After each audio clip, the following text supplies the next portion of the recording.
Fallout Equestria Project Horizons Chapter 63 Perceptions. I've got my eye on you! The halls of Stable 99 smelled differently than I remembered. An antiseptic tank lurked in the corners, under the beds, and in the closets. Still, it sounded alive again, alive and hopeful. The new residents had swept it with a vigor that only hope could bring. Broken lights were being replaced. Filth-spattered walls were being scrubbed. Damaged systems found themselves repaired or swapped out. You almost couldn't see the bloodstains anymore. To the migrants from Stable 96, there were a few major differences between life sealed away in a tower and life sealed away underground. Even the recycling wasn't that severe in adaptation, as they'd mostly adopted 99's mantra regarding food. The most significant and important change was no longer being under Pegasus' guard. When they wanted, they could walk out the front door, past the Steel Rangers and into the fresh and open air and rain. If they wished, they could leave, though none had yet to venture farther than Megamart. Still, a few dozen square feet of open air, a few feeble attempts at a garden inside the stockade the Steel Rangers had erected, these were precious things. From the window of the Overmare's office, Knight Crumpets looked at the atrium and at all the ponies talking and laughing in it. Hard to believe that a few months ago all that was empty and we were contemplating leaving this place for good. Now it's almost like being back in Trottingham. I don't think my armor's worked so well since we left, she said as she wiggled an armored hoof. The crispy brown-coated mare's reflection in the window betrayed her smile. Any word from back west? She asked as she regarded the new head of security of Stable 99. Paladin Sugar Applebomb's Stronghoof consulted several papers on the large desk, huffing through his thick blonde mustache. Stable 26 can't send us anything this month either. While the factions have put their differences aside for the moment, they're still mopping up splinters of Red Eye's forces all over the countryside. They do understand that we got a couple of armies around us, right? Crumpets asked as she walked slowly towards him to regard the maps also on the desk. A map of the hoof was marked with hundreds of little red and green X's. Armies that are doing precious little, he said as he narrowed his blue gaze. He levitated another paper. Legions of zebras standing around doing nothing and a group of pony cultists that take lead. Feed and arm refugees aren't as dangerous a threat as splinters of Red Eye's forces. Crumpet sighed. So the elders still don't think Hoofington is a high priority? Certainly high, but not worth just the cost yet. The Order sees little benefit in diverting resources out here when there is so much to be settled in the West. His baby blue magic levitated a scroll from the rest of the papers. This one is suggesting we pursue an allegiance with the Harbingers, given their access to technology around the valley. The Harbingers?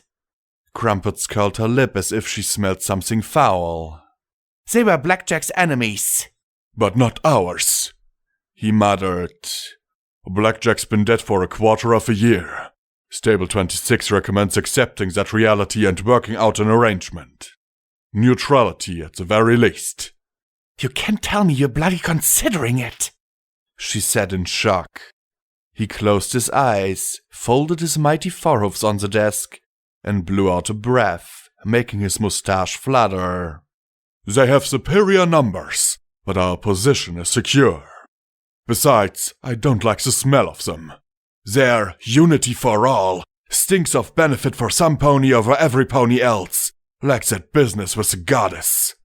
He tossed the message back on the desk. Still, if they do try something against us, we may not be able to do more than seal the stable. Well, at least we're freshly supplied, and I've gotten used to eating food made from my own recycled poo, Crumpet said with false cheer. I will miss that vegetable garden, though. The speaker buzzed, and Fargazer's voice said, in low tones, Paladin Stronghoof, she's back. Planting a hoof on the desktop, he sprang over in a single leap and raced to the door with Crumpets close behind him. The sight of a massive white unicorn and half a ton of articulated steel barreling ahead was enough to get every pony out of their way. The one power-armored soldier who didn't found himself scooped up, moved deftly aside, and sat down in one elegant pirouette that didn't even break Stronghoof's stride. In less than a minute, he was up the tunnel and outside in the constant Hoofington drizzle. Besides the stockade, the gardens were protected from the downpour by cobbled-together covers. The plants might not have been the most robust, but they were the only stable foodstuff for the immigrants who hadn't learned not to think about it. At the gate was another covered area for traders and their Brahmin to get out of the downpour. Thunder rumbled in the skies and lightning snapped to the southeast. At the gate, surrounded by a rain shield bubble, stood Fargazer with two other steel rangers. Her ears swiveled towards him as they approached. That was quick, she said as her blank eyes stared out into the deluge. She's back again, the blind unicorn said with a small frown. I heard the sound of her arrival 5 minutes ago. You heard her arrive, Overmare? Crumpets asked incredulously. Her magic has a very distinct sound, the unicorn replied primly. She's perhaps 100 yards to the south. I haven't heard her move or leave yet. We must! I must! Stronghoof trembled with emotion. Why don't Knight Crumpets and I go down and talk to her together so she doesn't flee again? The blind unicorn said as she reached out with a muddy hoof, pawed the air, and eventually patted his shoulder. If she's come back 3 times, there must be a reason. He sniffed and nodded.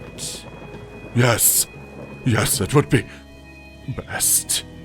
Brilliant forked lightning danced across the sky, followed by the snap of thunder a second later. Crumpets scooped her helmet off her backside with a hoof and set it on her head. With practiced ease, the hoses were connected and her visor flashed to life, bringing up the familiar red and yellow EFS display. She flexed to make sure all the controls were responsive. 2 semi-automatic hunting shotguns with 200 rounds of ammo should take care of any nasty surprises. Ready, she said through her respirator.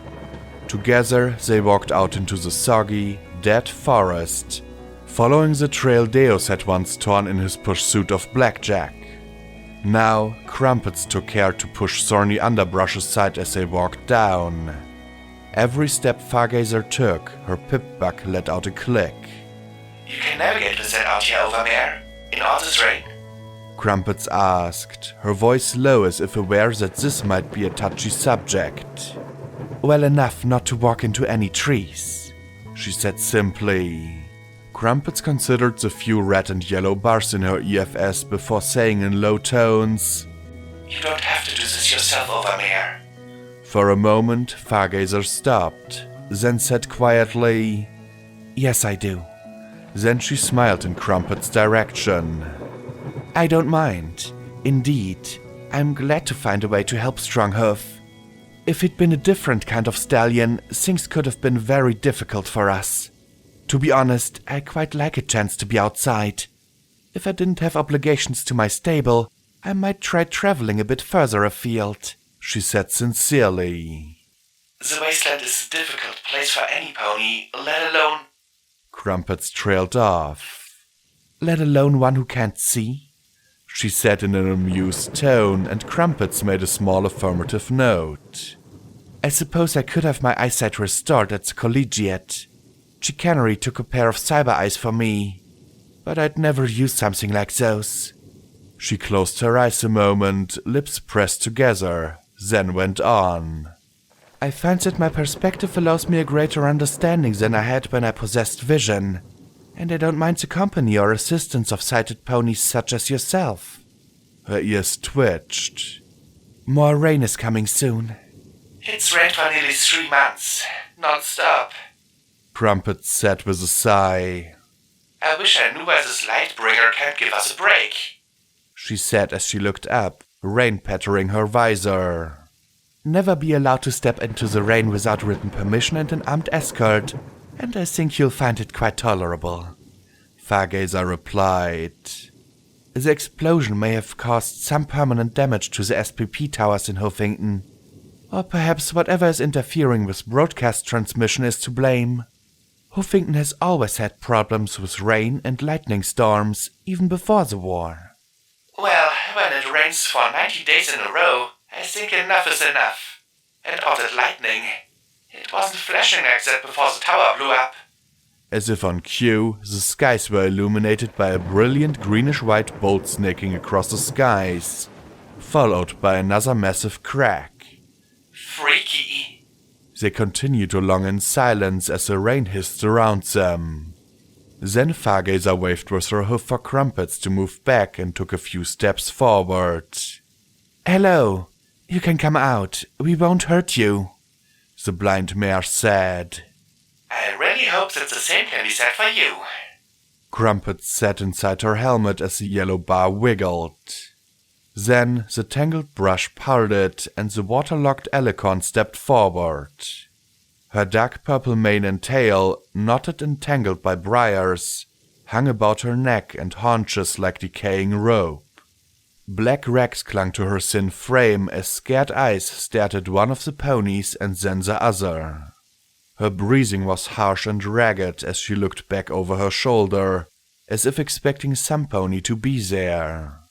Through the sodden tatters that might have once been a dress, a candle could be seen upon her flank. It is her, isn't it? Fargazer murmured softly. Mm-hmm. Crumpets returned, just as quietly. The Alicorn swallowed hard. I'm not supposed to be here, she whispered. Oh no, the last 2 times you were here, the Steel Rangers didn't mean to startle you, Fargazer said in her calm voice. Your name is Licuna, yes? She swung her head back and forth forcefully. No, I'm not her. She was me, but I wasn't her, she stammered, rubbing her face with her drenched wings. I'm not supposed to be here. I'm supposed to be in a bad place. 'Cause I did bad things, but I'm not. I'm here. This doesn't count as a bad place, Crumpets muttered. The pale unicorn gave her a sharp kick in the shin with uncanny accuracy while saying in that gentle voice, What is your name? She froze, her purple eyes haunted a moment, and then she whispered, barely above the rain. Psalm. My name is Psalm. That's a nice name, Psalm, Fargazer replied in that calm, understanding voice. Well, it's very wet, and you look like you could use a meal and a chance to dry out. And I know that Paladin Stronghoof would like to... No! She blurted again, then bit her lip and shrank back. No, please. I want to see him. But I don't deserve to see him. But I... She sat in the mud and bowed her head. He'll think I'm her. And I want to be her. I can remember everything. Remember him dancing with her. Remember her friends. I want what she had. But I'm not her. Some ponies a bit barney in the belfry, Crumpet said, and then shifted aside to avoid another kick to the shin. That earned a stern glare in her general direction before calm reason returned. Okay, Psalm, it's okay. Come with us.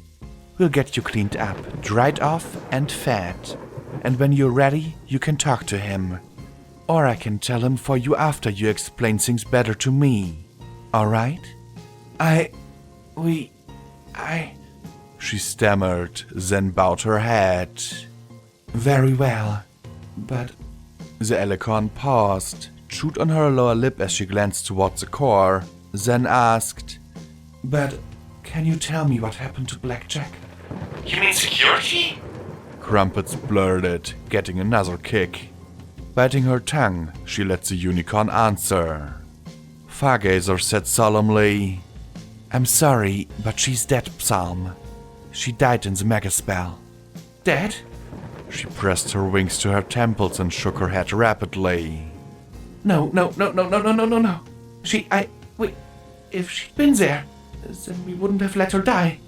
Look out over there! Crumpets warned as Psalm stood suddenly, but the Alicorn steadied.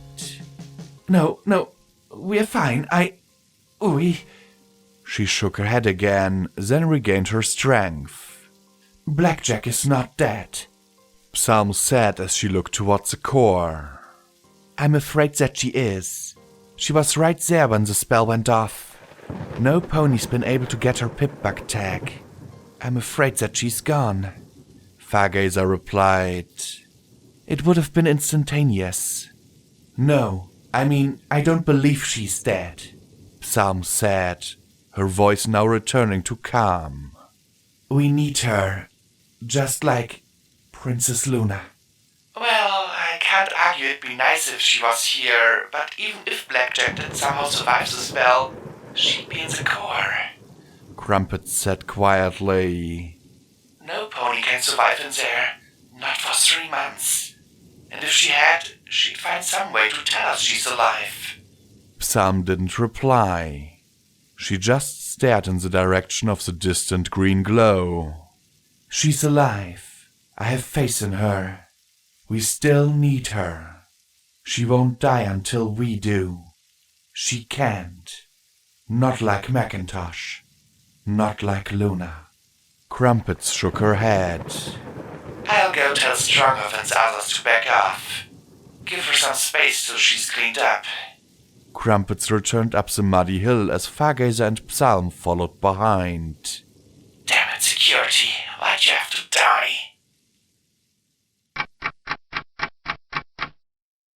The black canyons of the city glistened with the film of rain that slickened their surfaces, transforming them into mirrors reflecting nothing.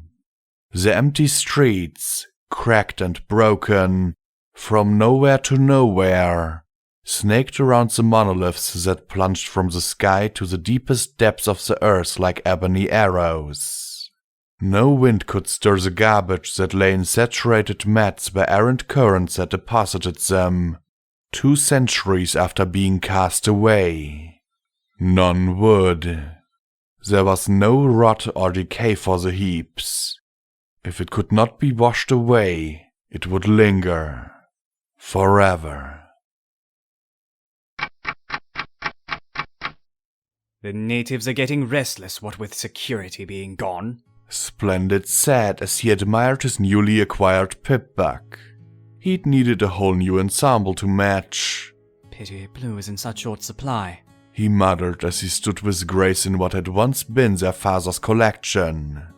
It had now been transformed into a manager's office, with graphs on the walls showing outputs, a checklist of things to be accomplished long-term and short-term, and a highly intricate chart on the wall showing names and different colored arrows denoting their relationship.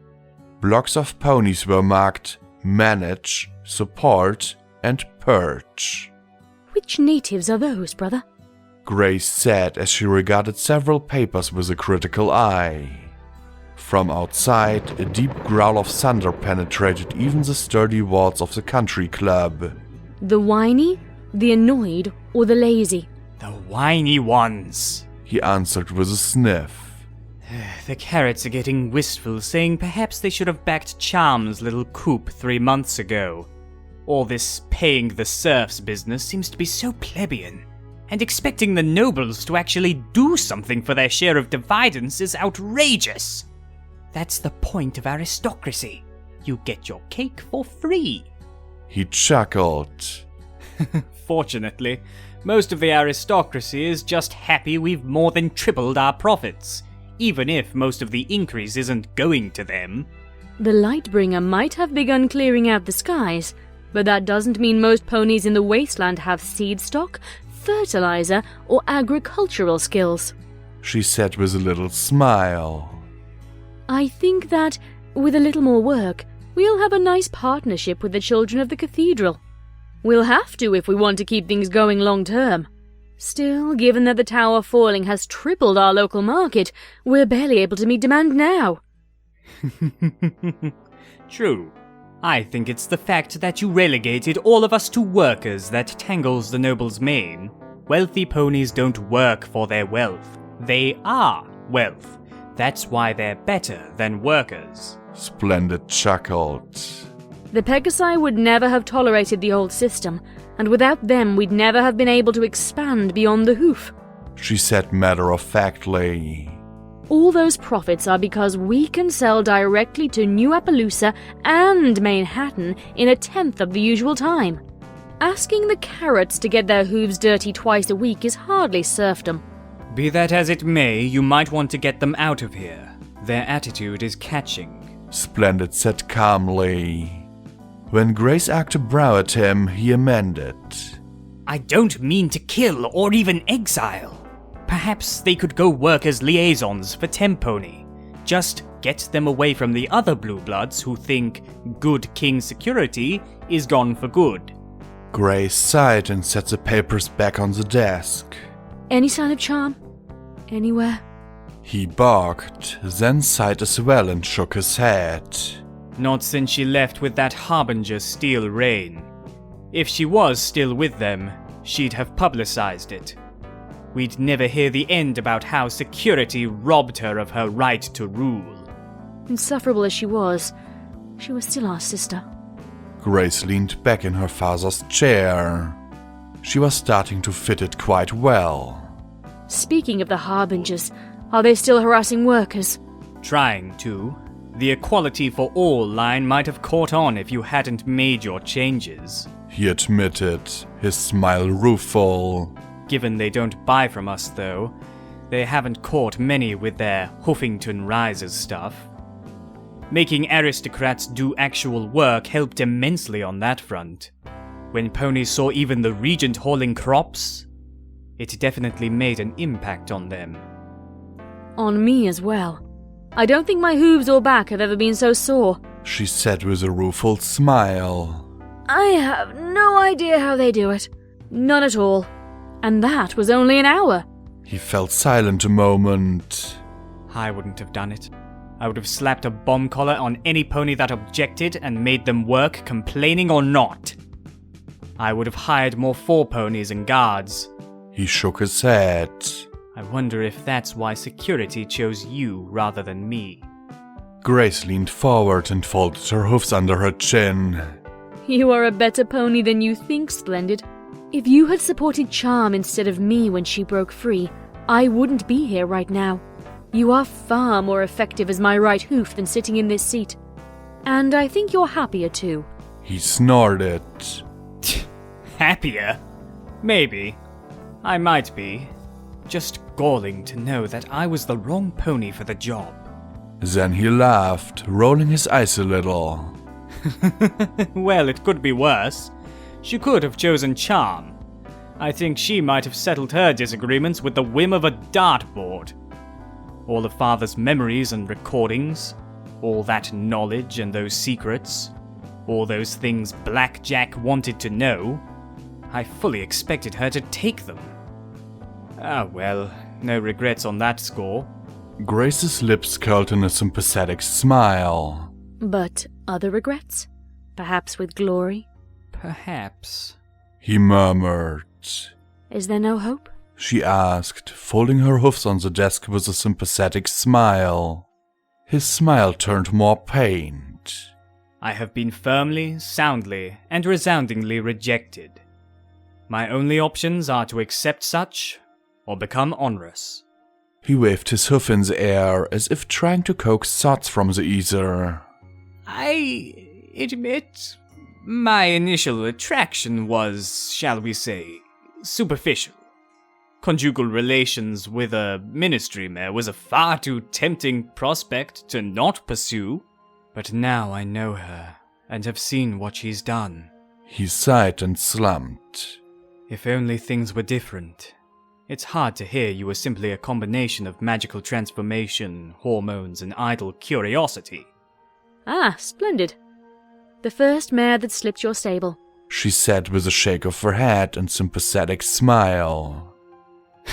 The first I've cared about. Ah, well. And what of you, Grace? When are you going to select a stallion? The speculation is going mad. He chuckled. Who has time for such things? She said as she waved her hoof at the office. Getting the society to do something productive for a change barely gives me a moment for sleeping, eating, or bathing. I can attest to the last, he said, wrinkling his nose, and got a face full of papers in his face for it. Apartments for rent. Cheap. Subsidized housing. First 3 months free. The signs hung loosely outside the doors. Lies. Some pony always paid. They boasted names like The Citadel, Fortress Gardens, Stable Tower, and Guardian Grove. Safest living in all of Equestria. Come to our fortified living spaces. Have a fortress of your very own. The lobbies held pamphlets depicting balefire bombs bouncing off shields as if they were rubber balls and boasted of security measures to screen out dangerous infiltrators. More lies.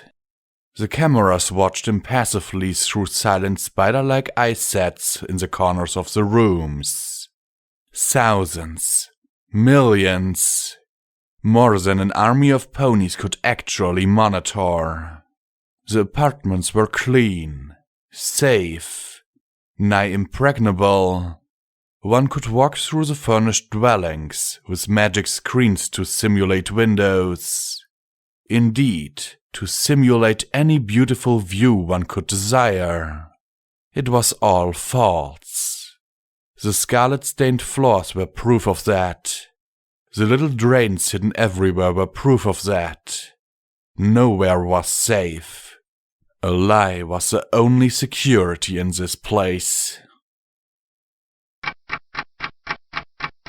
The Huffington Arena's dome roared with a dozen battles.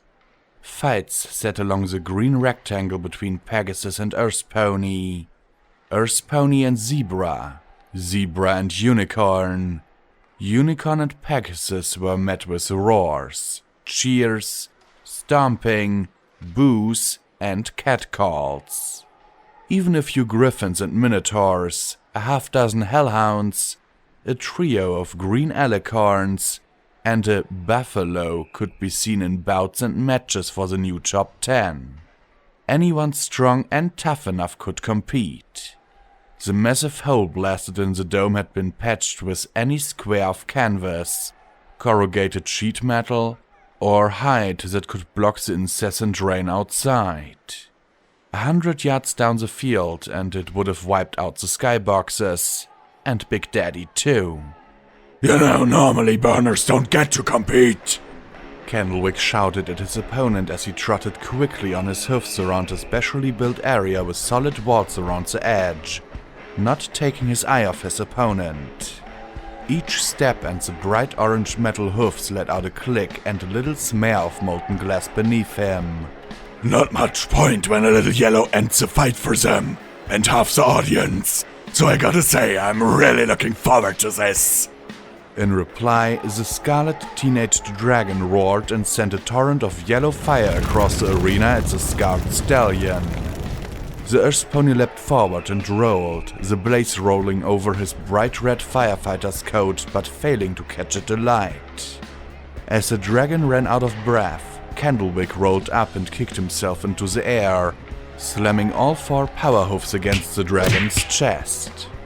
There was a boom as 4 blasts of flame burst from the hoofs and into the dragon's scales.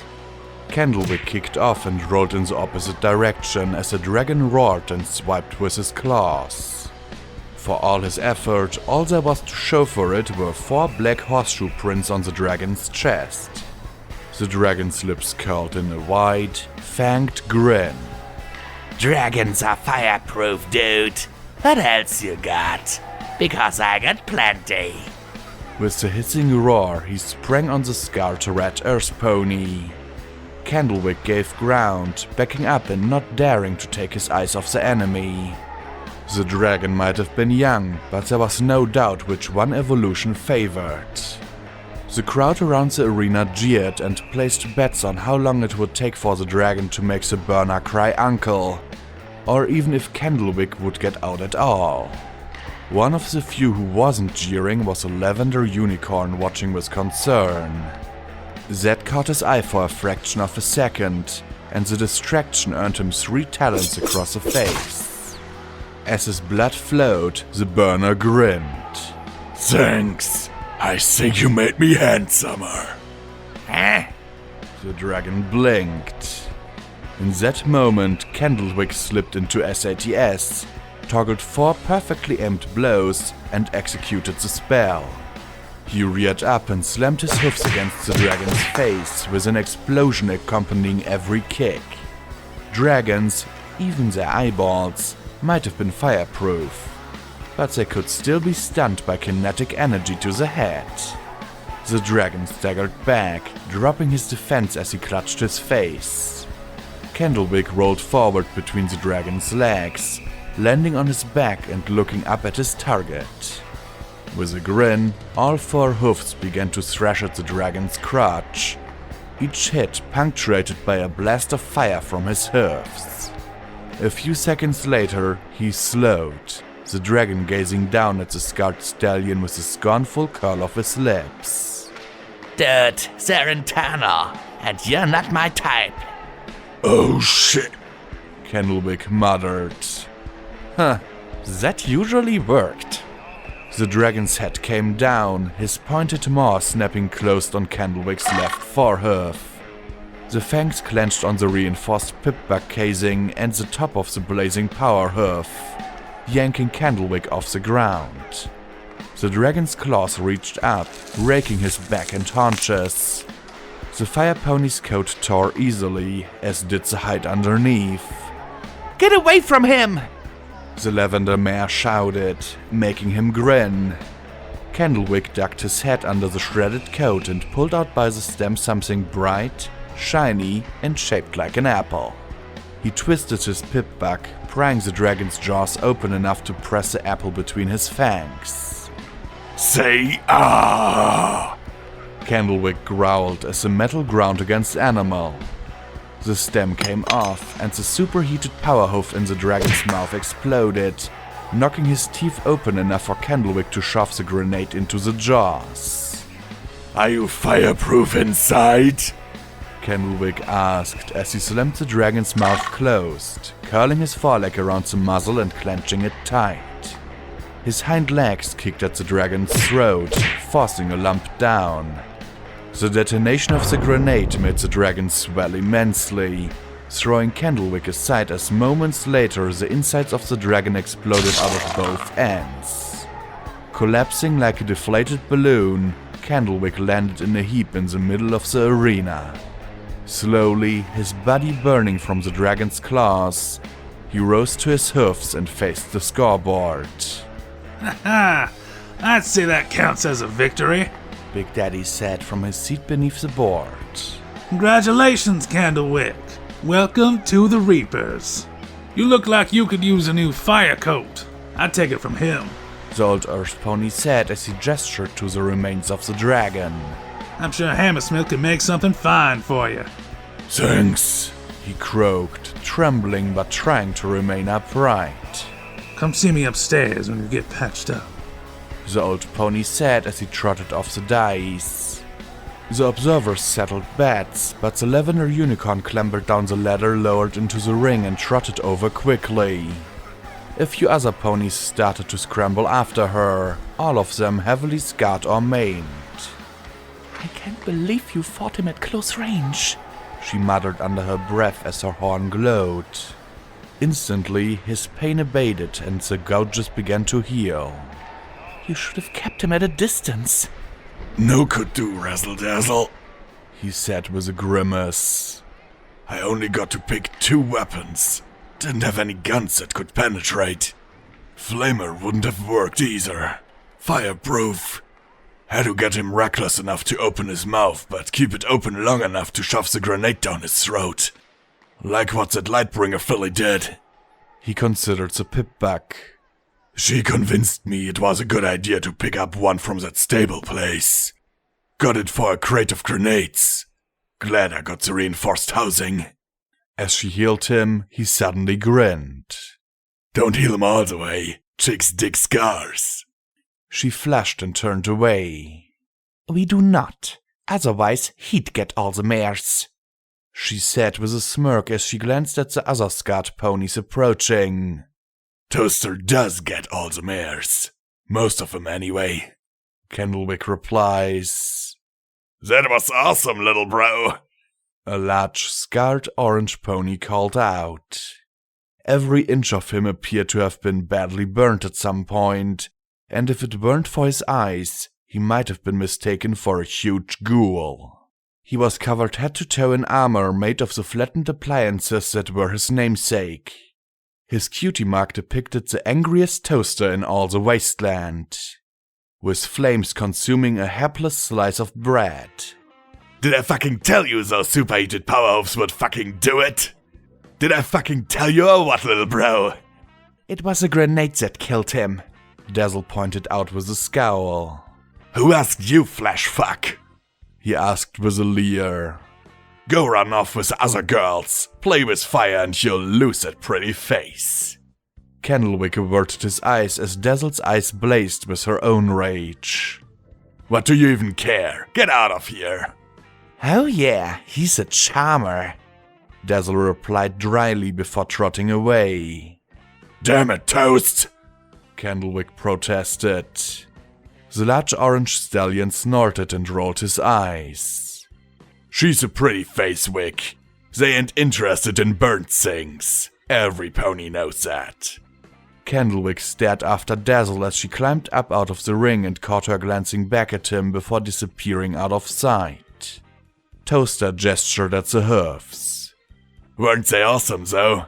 Okay, not against the dragon, maybe, but you could melt through a tank armor with superheated powerhoofs like those. Fuck, not hot enough, though.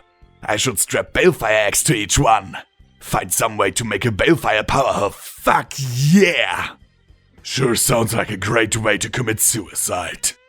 Candlewick replied dryly. If Toaster took offense, he didn't show it as he laughed and went on how glorious superheated balefire powerhoofs would be. One of the other Scout raiders trotted up and patted Candlewick on the back. Congratulations on making Reaper Candle. Just don't forget that you were a motherfucking burner first, bro. Toaster reminded with a scowl. I don't know why you bothered, though. Being a Reaper's no big thing. Just an excuse for Big Daddy to snag our most badass fighters. He tried to make me one, but I told him to smoke it.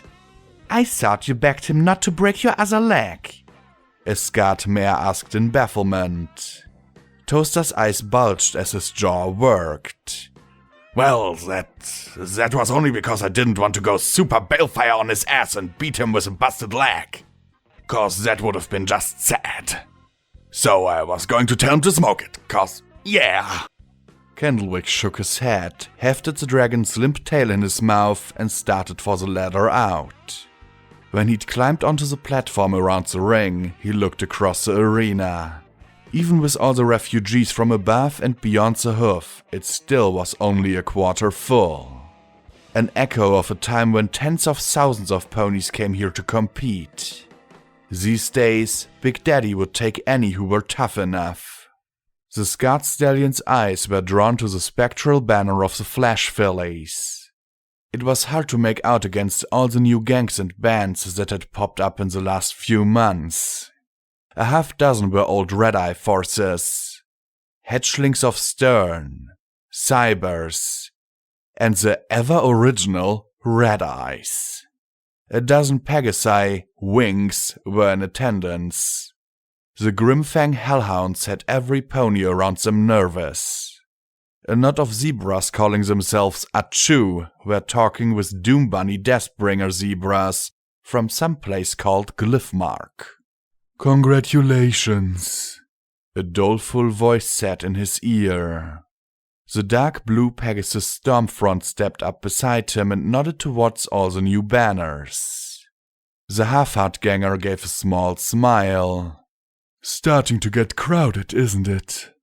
Yeah, I'm surprised it hasn't been bloodier, though. So many new faces trying to claim turf, you'd think there'd be a lot more blood spilled. Lots of these people don't want turf. They just want respect and recognition and the chance to make a name for themselves, Stormfront said. Besides, the old gangs are still growing. You got, 30 new members? Closer to 50. All scarred from the fighting, Candlewick replied, his eyes finding a spot of lavender across the arena. Then he blinked and realized what he said might have been confidential as he hastily rasped. But you didn't hear that from me. Of course not, Stormfront said with a very smile. We're sharing territory at the moment. A few new gangs setting up and keeping watch. They keep out of our mains and we don't put a bullet through their heads. What about the Harbingers? Burner asked with a frown. No, not with them. They don't share anything. You join them, period. Stormfront said. I know the new mayor in charge of the Flash Phillies is ready to start dusting them. What about Toaster? That's been his standing order for 4 months now, Candlewick confirmed. We need to get organized, set aside the old grudges. There's way too many Harbingers these days, and they're getting way too pushy for us. Think Toaster would support an alliance? Stormfront asked as they walked along. With the Flashers, Half-Hearts and Highlanders? No way, Candlewick snorted. But his eyes lingered on the lavender mare underneath the rainbow-burst banner of the Flash Phillies. And you can't tell me your boss feels any differently. We coexist because of Big Daddy and the Reapers. We don't work together. For now, Stormfront said as he trotted away. Bad thing about the hoof though is that often it doesn't give you a choice. Candlewick scowled after the dark blue Pegasus before turning and limping up towards the box seats. The mighty monoliths showed their own wounds, great gaping holes from which spewed their metallic innards. Entrails of conduit and twisted plumbing dangled through holes punched through the ebony walls and spilled out across the roads in tangled intestinal masses. Girders protruded like compound fractures where the towers had broken like brittle bones, and as crippled soldiers they lay against their fellows. Some of the injuries were from the passage of time, others from fresh blasts torn recently throughout the city, and still others appeared as if rent by an army of vandals. In many places, the wiring and cables were strung like visceral garlands between the towers. Raw electrical lines arced and crackled when charge built up, sending snaps and sparks to compete with the lightning in the heavens above. The metallic tangles swayed in the winds that moved through the higher regions, whistling softly in the silence of the city. Many of the injuries ran deep. They plunged through the cores of the towers, paths ripped and cut through the original structures and strung with silver cables. Walls breached. Floors collapsed, ceilings missing, equipment relocated with little point or purpose for its placement, shafts laid out and connected to motors relocated from somewhere else in the building. The mad vandals' redistribution violated all sense and reason, placing traffic poles in the heights of skyscrapers, and dangling elevator cabling from one rooftop to the foundation of its neighbor. And everywhere was a glint of silver wire. Chapel had a drainage problem. The recent construction had ripped open the ground, and with soaked earth and constant rain, the heavy runoff now threatened to erode all their hard work. More rocks over here! If we don't get this water under control, we'll end up in the river! Scotch Tape shouted up at the Pegasi as her duct tape-repaired rain slicker flapped in the wind. They flew in a train from further up the hill, carrying whatever rocks they could in their hoofs to pile up in a retaining wall above the town. Bebop, Rocksteady! Fortify that bit there and that one over there! She ordered, pointing imperiously at where the wall sagged and threatened to collapse. We're steel rangers, not steel ditch diggers. One of the 2 power-armored ponies shouted, but they rammed their shoulders against the barricade and pushed the leaning stones back up. If your grenade machine guns can blow up rain, go for it! Otherwise, push! Scotch Tape shouted against the thunder. Suddenly, a blinding bolt shot down straight at the pair, only to turn 90 degrees and strike a 12-foot-tall spire of golden metal. Nevertheless, the blast of thunder knocked most ponies back. Most, but not Scotch. She waved her hoofs at the device. The magic lightning rod is working fine, ponies! Finish up that wall! They fell into their work, bracing the stones with branches and scavenged boards. Deus rumbled down the road, dragging a ton of debris, walls, and rusty pieces of wagon. He stopped above the town and his engines gunned. Get that shoring material in place, unicorns!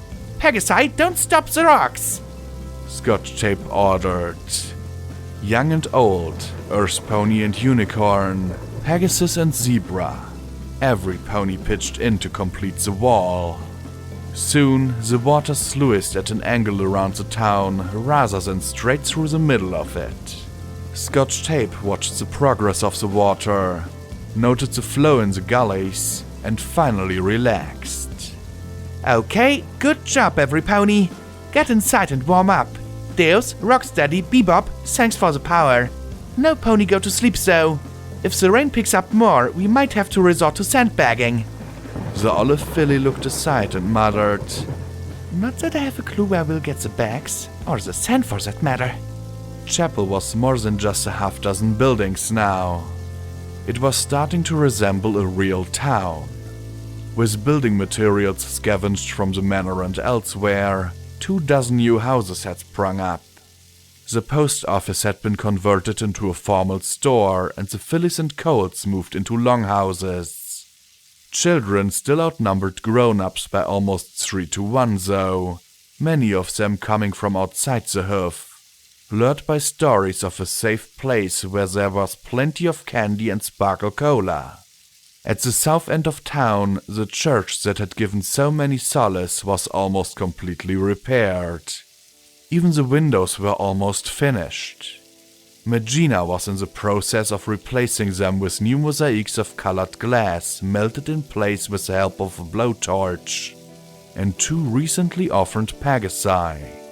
The zebra filly altered between helping toughen them up and distracting them with something to do. There had been a lot of new young ponies coming into Chapel these days, many of them Pegasi. Even with a pressing need to manage the rainwater, efforts to that end weren't the only thing going on today. In a gazebo sat a dozen colts and fillies and 1 blue stallion. He lifted his black, white-brimmed hat and shook it once, and out came a round landmine. Okay, this is your standard Solaris brand landmine. They made tens of millions of these during the war. They are cheap, plentiful, and all over the wasteland. P-21 said as he held it up.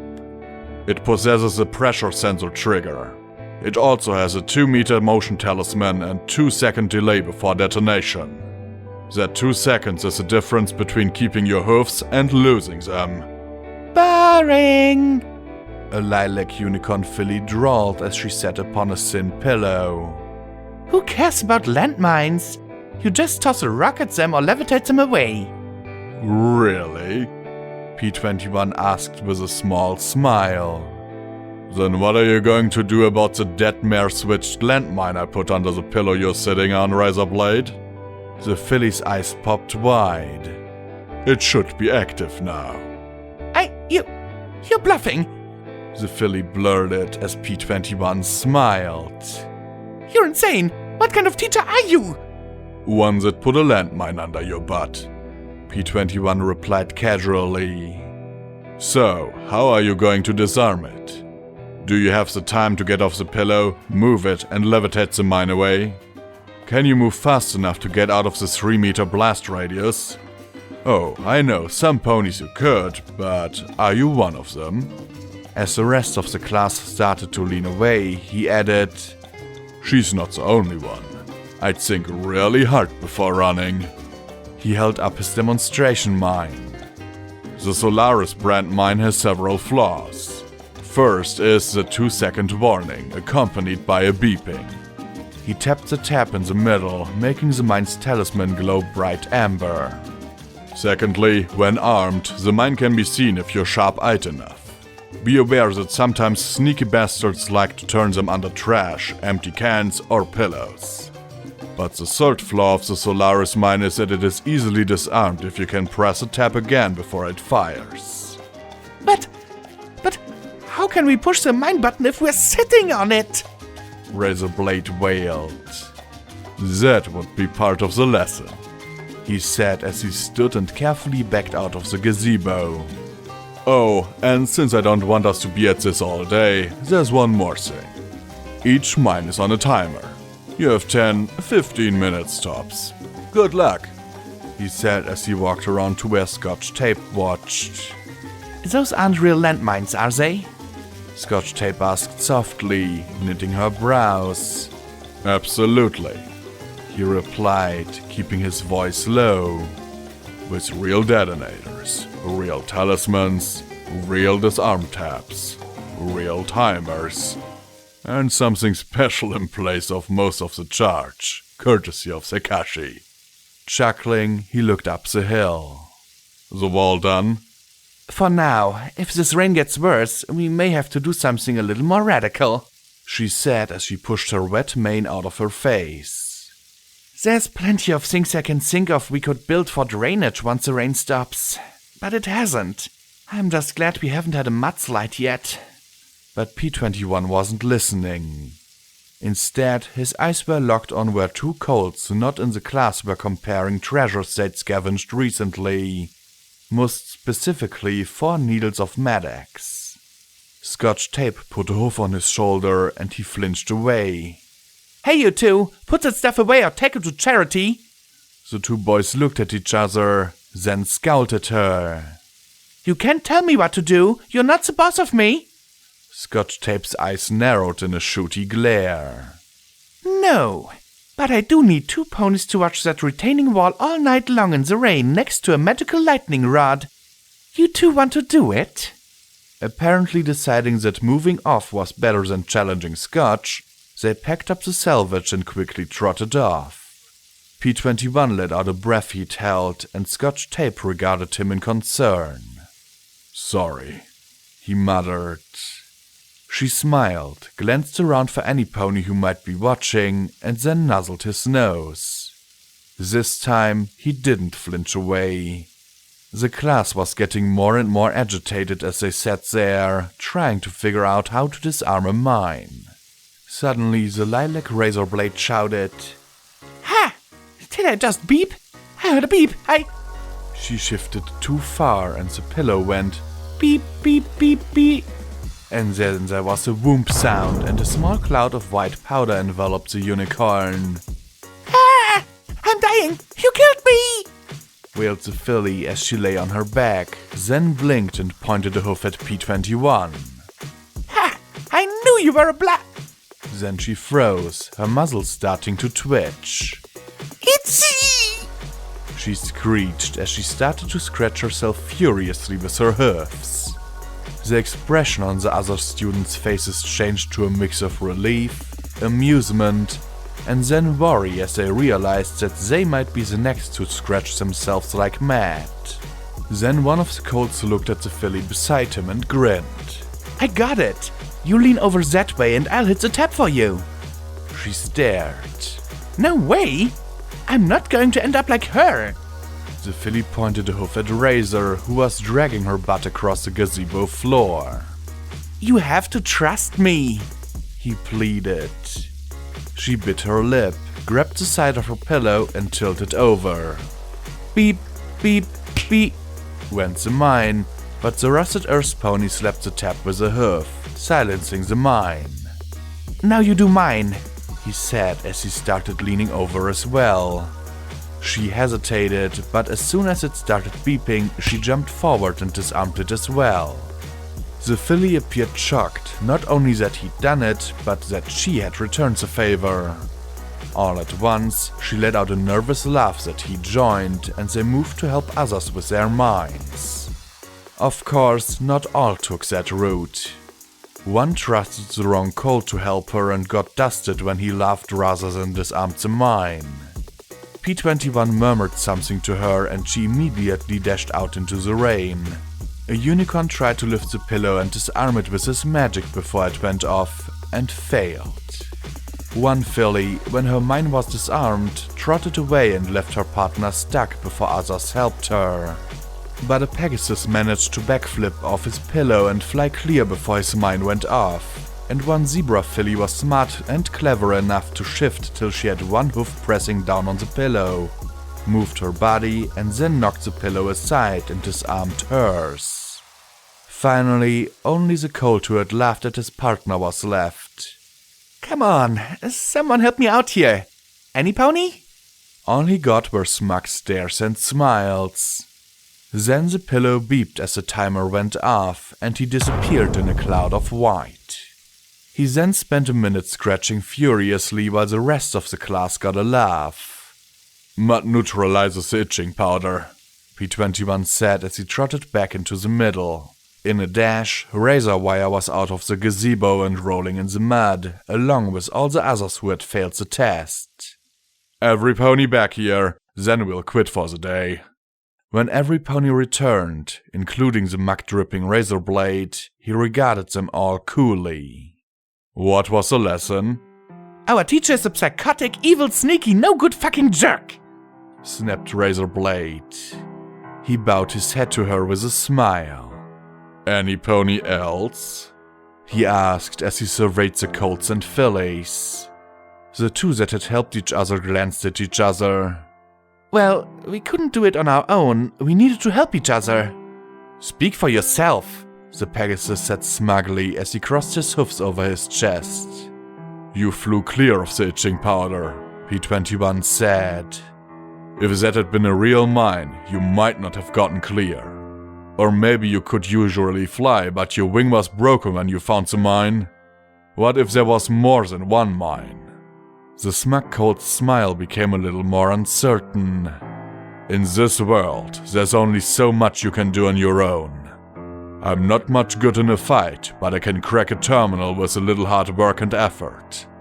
When we rely on other people and let them help us, we take away a lot of that risk. Long as we trust the right ponies. The filly who'd gotten sprayed snapped, glaring at the muddy colt. More glares were directed at the filly who'd abandoned her partner once her mine was disarmed. Also important. And once every pony saw Bailing Wire play his trick on trumpet here, what happened to him? P21 asked. The muddy colt sighed. No pony would help me. Exactly. And I wonder if Lashia will get helped out the next time she's in trouble, he said, every eye on the purple filly who'd abandoned her partner. The smug filly suddenly appeared far less certain. Trust is a precious commodity. Earn it, cultivate it, value it. Don't throw it away simply because you think it's funny or your own hide matters more to you. Because eventually you'll end up all alone and then, sooner or later, the wasteland will get you. If you're lucky, it'll just kill you. Then he regarded Razor Blade. You were absolutely right that landmines aren't a real threat if you're ready for them. A little simple telekinesis and they become a joke. She blinked, seemingly surprised. What will kill you is the unexpected. He held up a mine. I could rig this for a 5-minute delay once disarmed. You'd put it in your saddlebag and think yourself so clever. Heck, you might put a dozen in your bags before the first one goes off. The unexpected will always be what kills you. My friend once lost her face because someone put a landmine in a first aid box. If we hadn't been there, she'd have died in those tunnels. If we hadn't had Hydra, she'd still be blind. Some of the fillies and colts seemed confused, but others nodded. Even Razorblade appeared to regard P-21 a little more thoughtfully. P-21 set the mine down. Tomorrow we'll work on assessing and analyzing threats. I'll rig a few special mines, and we'll see how you handle working on them.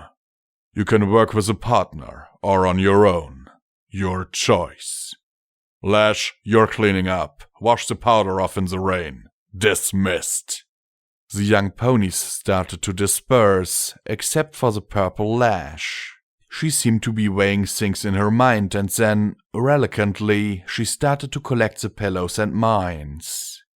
"That was awesome, Daddy," Scotch Tape said. "Thanks," he replied, clearly thankful for her praise. "I still can't believe how Razorblade talks to you, though." Scotch Tape frowned. "She's a raider kid. I don't expect her to talk nice.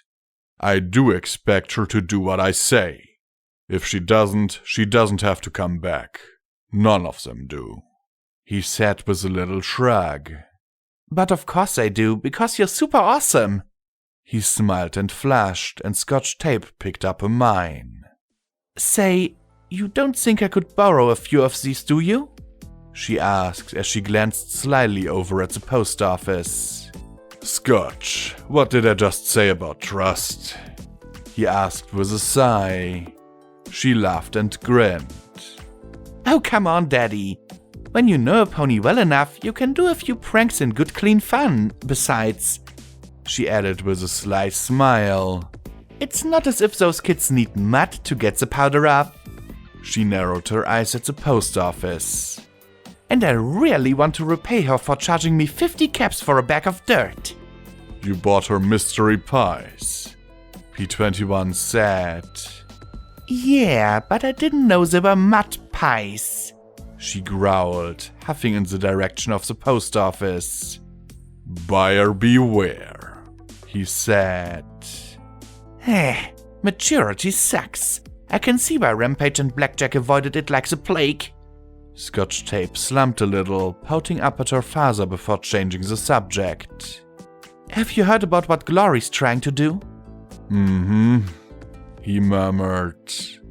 "Do you really think she's alive? Her pip-bug tag is gone." Scotch Tape said skeptically. "I mean, I want her to be, and boo, but..." She shook her head. "I just don't see it. If she were, we'd know about it by now." He sighed and closed his eyes. "I think that we owe it to her and Glory to try." "Rampage went too. It's been a whole month, Daddy." She reached in and hugged his leg. "Daddy, I miss Blackjack terribly, but that place is just bad." "Do you want to leave the hoof?" he asked calmly. She barked and shook her head slowly, fearfully. "Then, if Glory finds what she's looking for, she'll be able to go in." Scotch Tape looked at him. "And you?" He nodded. "If she succeeds, are you going?" He tucked his head over his face a little more. "What you're really asking is if she'll be okay with you coming with us." "Yeah," Scotch Tape said, kicking the ground with her hoof and dropping her eyes. "I have no clue if she will or not," P-21 said quietly. "I don't know much about magic or radiation or anything like that, but if she is, then that choice is up to you." "You don't want me to go," Scotch Tape said with a sigh. "You know I don't. A little part of me is terrified at the thought of you dying." He faced away from her. But you've earned the right to decide for yourself what you're going to do. I'll do my best to look out for you, and I know you'll do your best to look after me. She rushed up to him and gave him a tight hug around his neck. Thank you, Daddy. Still, he said, patting her back. If you're going to come, you might think of attending some of my classes. A little bit of learning about how to deal with the unexpected never hurts. Dad, She said flatly as she pulled away. I've traveled with Blackjack. I don't need lessons in dealing with the unexpected. If you say so, he said, leaning in and giving her a little nuzzle before walking around her. I'm going to head back up to the house. See you there. And with that, he trotted out into the rain. Scotch Tape sighed and gazed towards the core. Lightning snapped and crackled along the green-lit towers. It was as if the heavens themselves were at war with the buildings. Come on, Blackjack. You've come back to life before. Sighing, she started away from the gazebo. Beep, beep, beep, poof. Daddy! Went a scream of outrage throughout the settlement of Chapel. This had once been a city of ponies. It was easy to forget that. Easy to be crushed by the weight of those soaring black and green towers. Ponies had lived here. It could be seen in the dead trees that remained. The clothes lying in heaps and tangled along the sidewalks. The shops displaying the finest fashions of Canterlot. Even signs for sales. Quarter off, half off. Faint music still lingered where a radio played softly to an empty apartment. Automated warnings endlessly, mindlessly, soullessly repeated for ponies to come to the shelter of the core as soon as possible. Meals, dried, desiccated, and fossilized on the plates, rested on the tables of diners. Ponies tried to live here, in this place of steel and glass.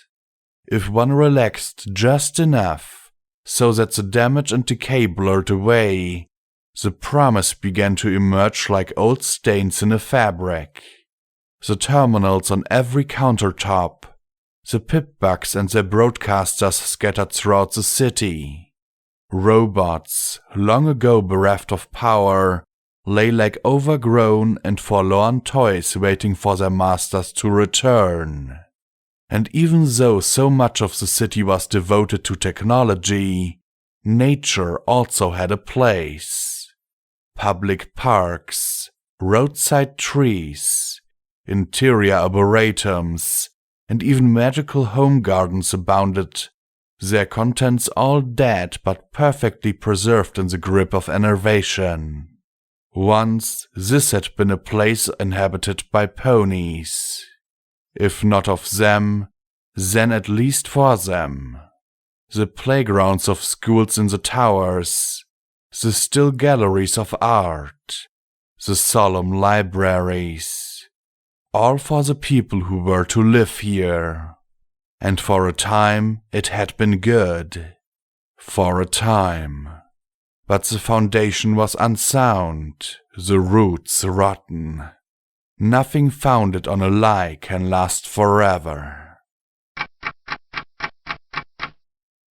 Raptors were vessels of energy, of humming engines, blowing vents, vibrating plates, and the subtle press of winds on the hull. This raptor felt more like a tomb. Its halls were dark, illuminated only by failing emergency lighting and a lone pip-bug lamp. Its air was like a held breath and filled with an ineffable weight. The armor plates were peeled away to reveal the conduits and plumbing beneath. The mare sighed softly in the gloom as she surveyed the damage. Then she continued through to the lit chamber at the end of the hall. Storm Chaser's office. Her meticulous lists and files were scattered across the floor. A lone lamp glowed upon the corner desk. The old grey mare at the desk looked a lot older and greyer. Her usual crisp bun had stray strands escaping it. On the desk before her sat an open bottle of wine. "Permission to enter, ma'am?" Twister asked from the doorway. "You don't need to call me ma'am. I'm not a general of the Enclave anymore," she said with a slight slur in her speech. "Not just because I was relieved of command, you understand, but also because it just so happens that there isn't an Enclave anymore." "It's official?" Twister asked. "It's official that Iron Feather took the last functional Thunderhead and a dozen loyal ships and departed for parts unknown." She rocked a little and gestured with her hoof. "Some say north, some say south. All say he's long gone." She carefully poured herself another glass. "So, between the loss of that, the absolute debacle out west, and the damage Navarro's facilities suffered, plus the fact that we can't control the skies anymore, and the little point that Shadowbolt Tower is gone, I'd say it is official that we, the Enclave, are truly and really fucked." She took a drink and swallowed, smacking her lips. "That's a technical term down here, by the way. I believe I was the one who told you so, ma'am," Twister said as she sat down opposite the general. The tipsy mare leaned forward and pushed the bottle towards her. Lifting it with her hoof, Twister took a drink of something that could only vaguely be called wine. "That stuff is awful. All of our stuff is awful. Haven't you read the Lightbringer's story?" she asked as she swirled the glass with one hoof while the other lifted a thick printout. Her wing put glasses on as she stared down at the paper.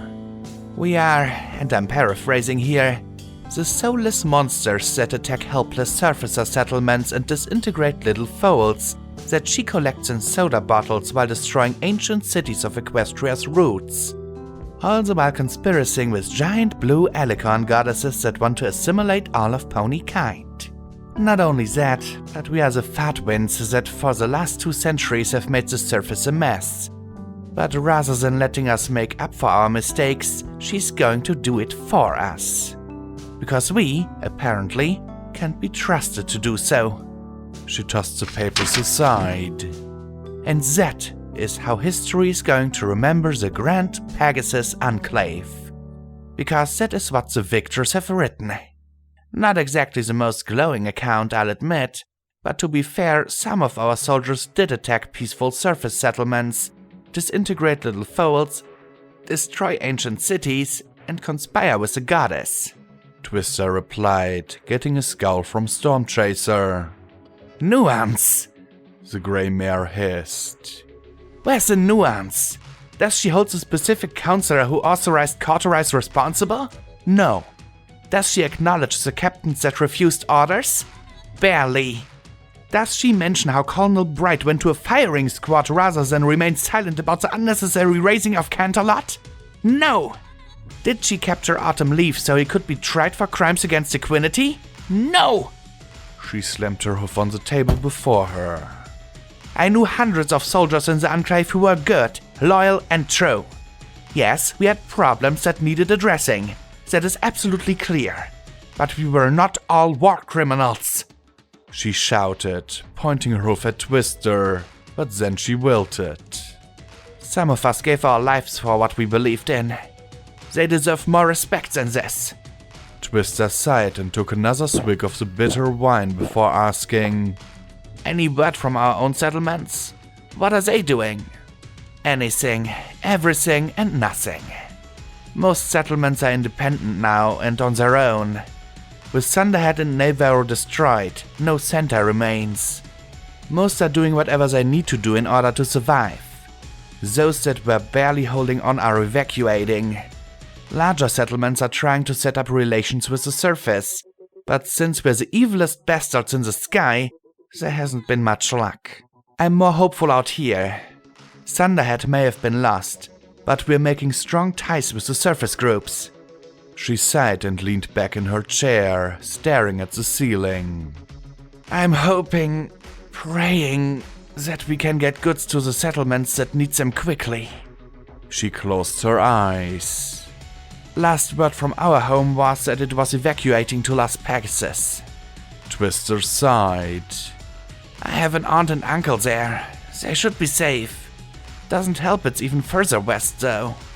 She regarded the pip-bug on her leg. I got this for the trip from one of the stable ponies in exchange for a beam pistol. P21 and his daughter configured it for me and everything. Used some sort of stable programming. She gave a little shrug. Well, you went a bit more native than most. We need more ponies like you. Stormchaser said as she swirled her glass, considering the pale blue contents. Twister watched her for a moment, her ears flattening, then looked around. The Castellanus is quiet. Where are the repair teams? She clenched her eyes closed a moment. I sent them over to the Sleet. Then when will the Castellanus fight again? Twister asked with a frown. It won't. Twister just stared in stunned silence as the grey old mare took another drink. We did assessment. Our flow control talismans are shot. The Sleets are intact. Our weapon systems are either destroyed or so in need of repair and calibration that they may as well be. The Sleets are intact. We have 3 hull breaches, they have 1. She looked at the silent walls as tears welled up in her eyes, but she refused to acknowledge them as she continued. It would be sentimental to divide our limited capacity for repair between 2 damaged chips instead of giving everything necessary to 1. She reached over and snagged the bottle, pouring herself another glass. So I felt that drinking something irredeemably horrible and alcoholic was in order. Sky wine. Yeah. That's an acquired taste for sure. We used to use it as solvent on greasy stains. Twister shivered, her tan wings fluffing a little. Then she tapped her chin with a lone pinion. That leaves us with the Sleet, the Cyclone, and the Rampage, Twister said thoughtfully. Stormchaser growled. How she got the crew's support, that I'll never know. Where she found all that red paint, I'll never know. Be glad it is paint. Twister retorted, and the grey mare snorted derisively. And after their last captain, I think a maniac surfacer was a nice relief. Too bad she didn't stick around. I think that when Rampage realized there weren't any sky pirates to do battle with, and the crew weren't going to crash the ship into the SPP hub to check its invulnerability, she moved on to other things, like finding some sign of Blackjack. She's gone. We saw that mega spell. I never imagined that kind of power before. She shivered and then frowned. I knew what she had. I'd even seen videos of the damned things. But to imagine it could suck up everything in a 3-mile radius, including Shadowbolt Tower? How could she survive that? It's doubtful, but if any mare could, it's Blackjack. She smiled. Anyway, with the Rampage patrolling the borders, we haven't seen a feather of the Blizzard or Sirocco. I'm sure when Rampage gets back, they'll hunt down the others. Did you know she stuffed a mattress with Crosswind's feathers before kicking him out over some pond? It was the first time I heard a crew cheer in weeks. The one ship utterly untouched in the battle, and it's devoted to that striped maniac. She sighed again and stared at the wall. A petty, sentimental part of me wanted to rip out all of her control talismans, but that would have been a waste. And with no flow control talismans, the ship will never fly, Twister said grimly.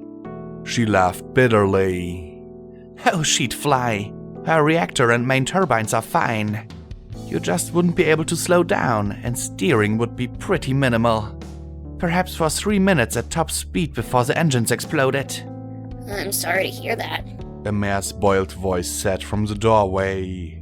Twister turned and spotted the pale grayish-blue hide of Rainbow Dash. Her faded rainbow mane, infamous throughout history, was now only so much patchy clumps. The Pegasus wore a ne'er-do-well costume of simple claws, and at the moment she had the cowl down to the head back around her neck. Sounds like it'd be a wild couple of minutes, though. Get out! Storm Chaser snapped in disgust, reaching out, snagging the bottle with her wings, and holding it protectively to her chest. I have no desire to share my wine with a 2-century-old traitor. Then she blinked and peered into the bottle, upended it, and collected the trickle in her mouth. Actually, I have no wine to share. That's alright. Rainbow Dash said as she pulled an identical bottle from under her cloak. I brought my own. Where's the fancy outfit? Twister asked. Rainbow sighed. Seemed a little out of place for a friendly drink. Besides, Monkey Wrench is still trying to get it fixed after it took it barreling through 3 cruise missiles. Storm Chaser seemed to weigh the insult of such a dishonorable company with a promise of more inebriant and finally gestured to the seat beside Twister. Well then, go ahead. You must want to celebrate your victory. She loaded as much contempt on the word as possible. You must be thrilled. Am I glad the enclave is gone? Hell yeah! Rainbow Dash put the tab screwed into the cork and pulled it free with a pop. The captain set a second glass, chipped at the rim, next to hers. Am I glad for all the suffering and trouble it took? No. She sighed as she started to pour. I wanted the Pegasite to help the surface. I didn't want good ponies to suffer. She filled both glasses and then passed the bottle to Twister. Life is suffering, Twister said. It's how you know you're still breathing and what moves you to keep flying even when your feathers are going to fall off. Storm Chaser sighed, eyeing Rainbow Dash with clear distaste. Well, you at least acknowledge some of us were good. Some of us were very good, she said as she looked over at a photograph of herself and a pink Pegasus stallion. Were you two close? Rainbow Dash asked. The grey mare smiled sadly, seeming to contemplate a catty remark, but then said primly, Always professional, he never let it go past that. Still, in another life, if I'd been some pony else, or he'd been some pony else. She sighed and shook her head. What might have been? Rainbow took a sip. Life as a ghoul is nothing but what might have been. There's plenty of years that are fuzzy, but your mistakes, you see them as clear as day. If I'd gone straight to the SPP instead of helping Pinkie Pie, if I hadn't taken Pumpkin with me, if I hadn't supported a stupid war in the first place. She shook her head. You mean some ghouls, and they're just stuck back then. Not mindless, not feral, just stuck. Now I have to wonder what I'm going to do next. You don't have plans? Twister asked. Well, joining the Wonderbolts would be a bit awkward at this point, she said with a dry chuckle. I'm glad they're helping out West, but that'd be too weird. And playing Mare Duel, well, there's plenty of mares, stallions, zebras, and griffins doing well without a mask. I'm thinking of just giving the suit to Monkey Wrench.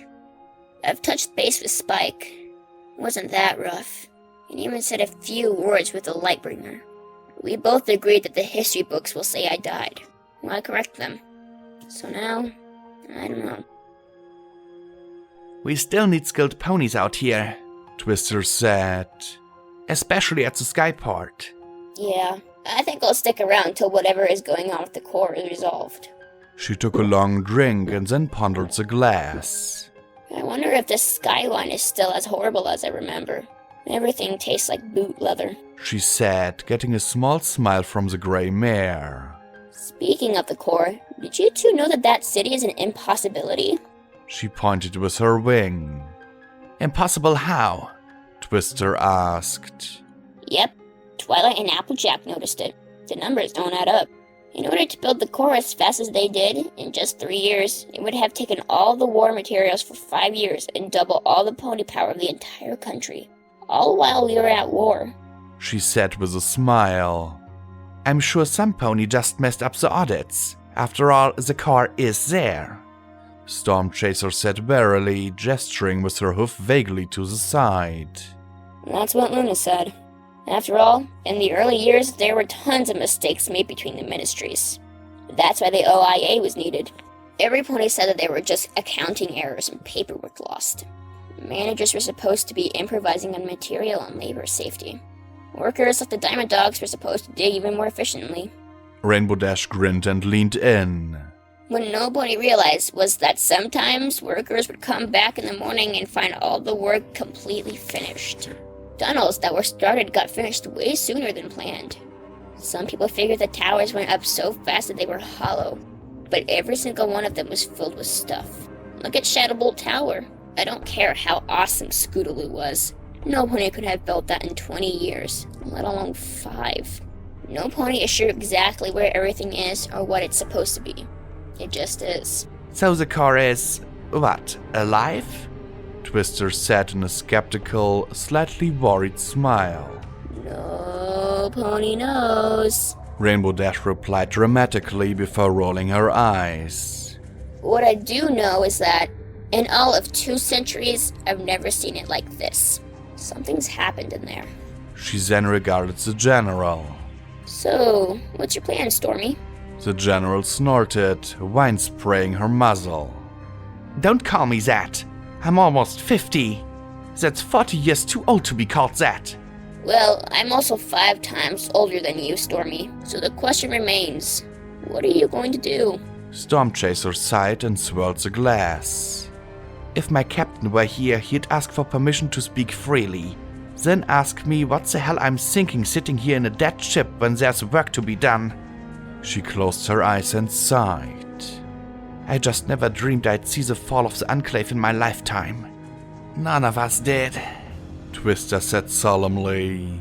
Hey, I doubted I'd see it in 3 lifetimes. Rainbow said with a half smile. Her ragged feather duster wings scooped up the bottle, and she refilled the glasses. What should we drink to? She asked, returning the bottle to Twister. To the Pegasi. May they fly in clear skies from now on. Twister offered.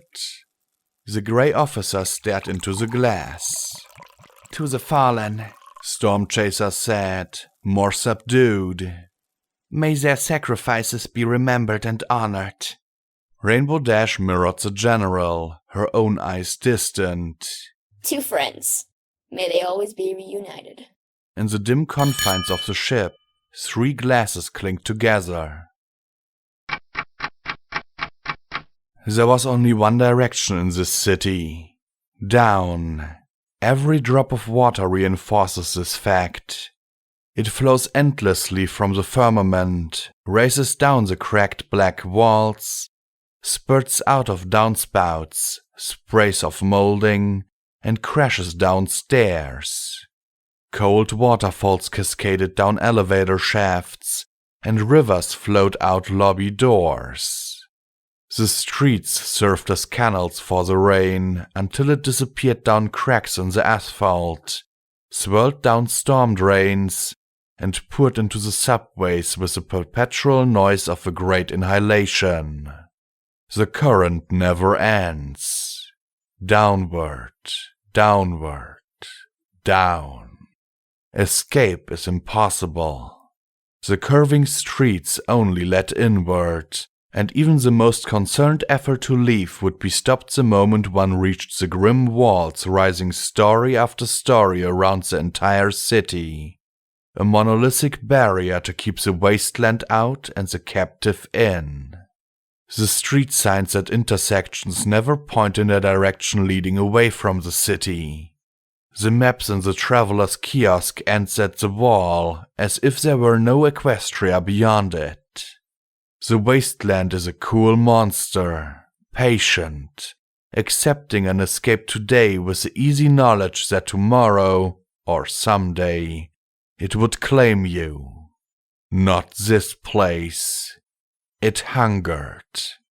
And every drop of rain drew all within it in that inevitable and inexorable direction. Down. The hissing rain punctuated by rumbles of thunder would make most see no need for stealth. Sure that they could not be heard by those in the camp at the gate of a magical waste dump. The red and yellow bars on the EFS might make one confident that they were the hunter in the forest, as they picked out the armed and armored brute standing watch. A mist cloak in addition to the rest might make one feel as if they were completely safe from harm, as they observed filthy zebras and ponies rolling orange and yellow barrels into wagons. Still, Lancer showed remarkable restraint when the tip of a spear touched the hollow beneath his ear and a voice said, in soft, accented Equestrian, "I could kill you now, traitor. I should kill you now. But you haven't, Adama." Lancer replied, equally quiet. "Nor have you raised a lamb." He chanced to look behind him at a strong zebra mare with a long, hooked spear in her hoofs.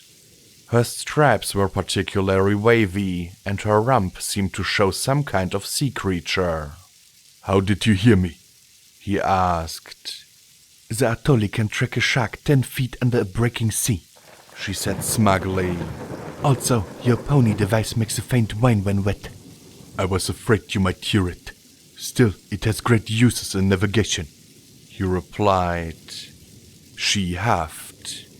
"You are exiled, Lancer," she said, narrowing her aquamarine eyes. "What are you doing here?" "Perhaps I wish to see you again," he countered. Immediately she glowered at him. "That relationship ended with your exile. I should kill you." "You keep saying that," he countered. "You know something is amiss, Adama. Everything is amiss. The city is cursed, remember? We are cursed for being here, and you are doubly cursed," she said sourly. "That reminds me of a very funny story," the mare said as she stepped out of the rain with a length of bamboo across her shoulders. Adama inhaled deeply but was not quick enough. With a spray of rain, the staff whirled and smacked her in the throat, then snapped up and knocked the spear away from Lancer, and finally whacked her legs out from under her. She went down in the mud, an opportune blast of thunder covering the noise of her thrashing. Then the staff was thrust at her face, and she froze, wheezing and coughing as she stared at the end of the stick. "Please don't make me kill you before I tell it. You are not the only one not alone," Adama said, then looked to the side where 2 zebra stallions stood, swaying slowly in the rain. Together they collapsed in a heap, a dozen tufted needles sticking out of their backs. A little zebra filly sitting on a stump behind them smiled and waved a blowgun at the muddy mare.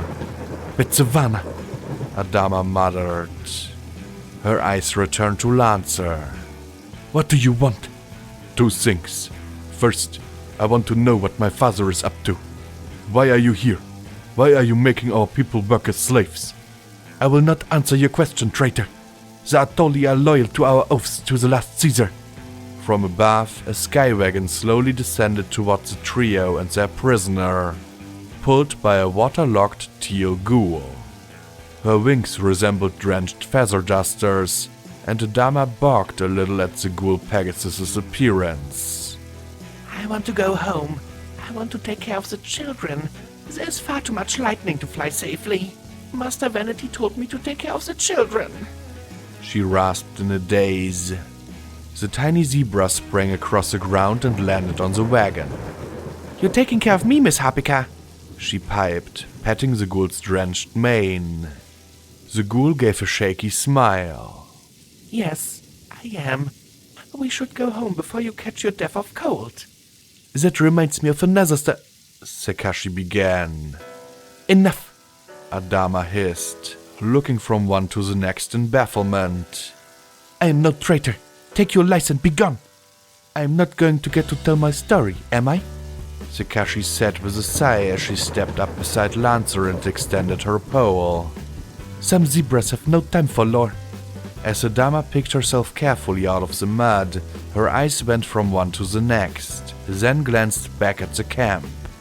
"I will not betray—" Adama began as she wiped away the mud, and then the filly appeared perched on the end of the outstretched staff, balancing on the tips of her hoofs and straining towards the strong mare with bright green eyes and a warm smile.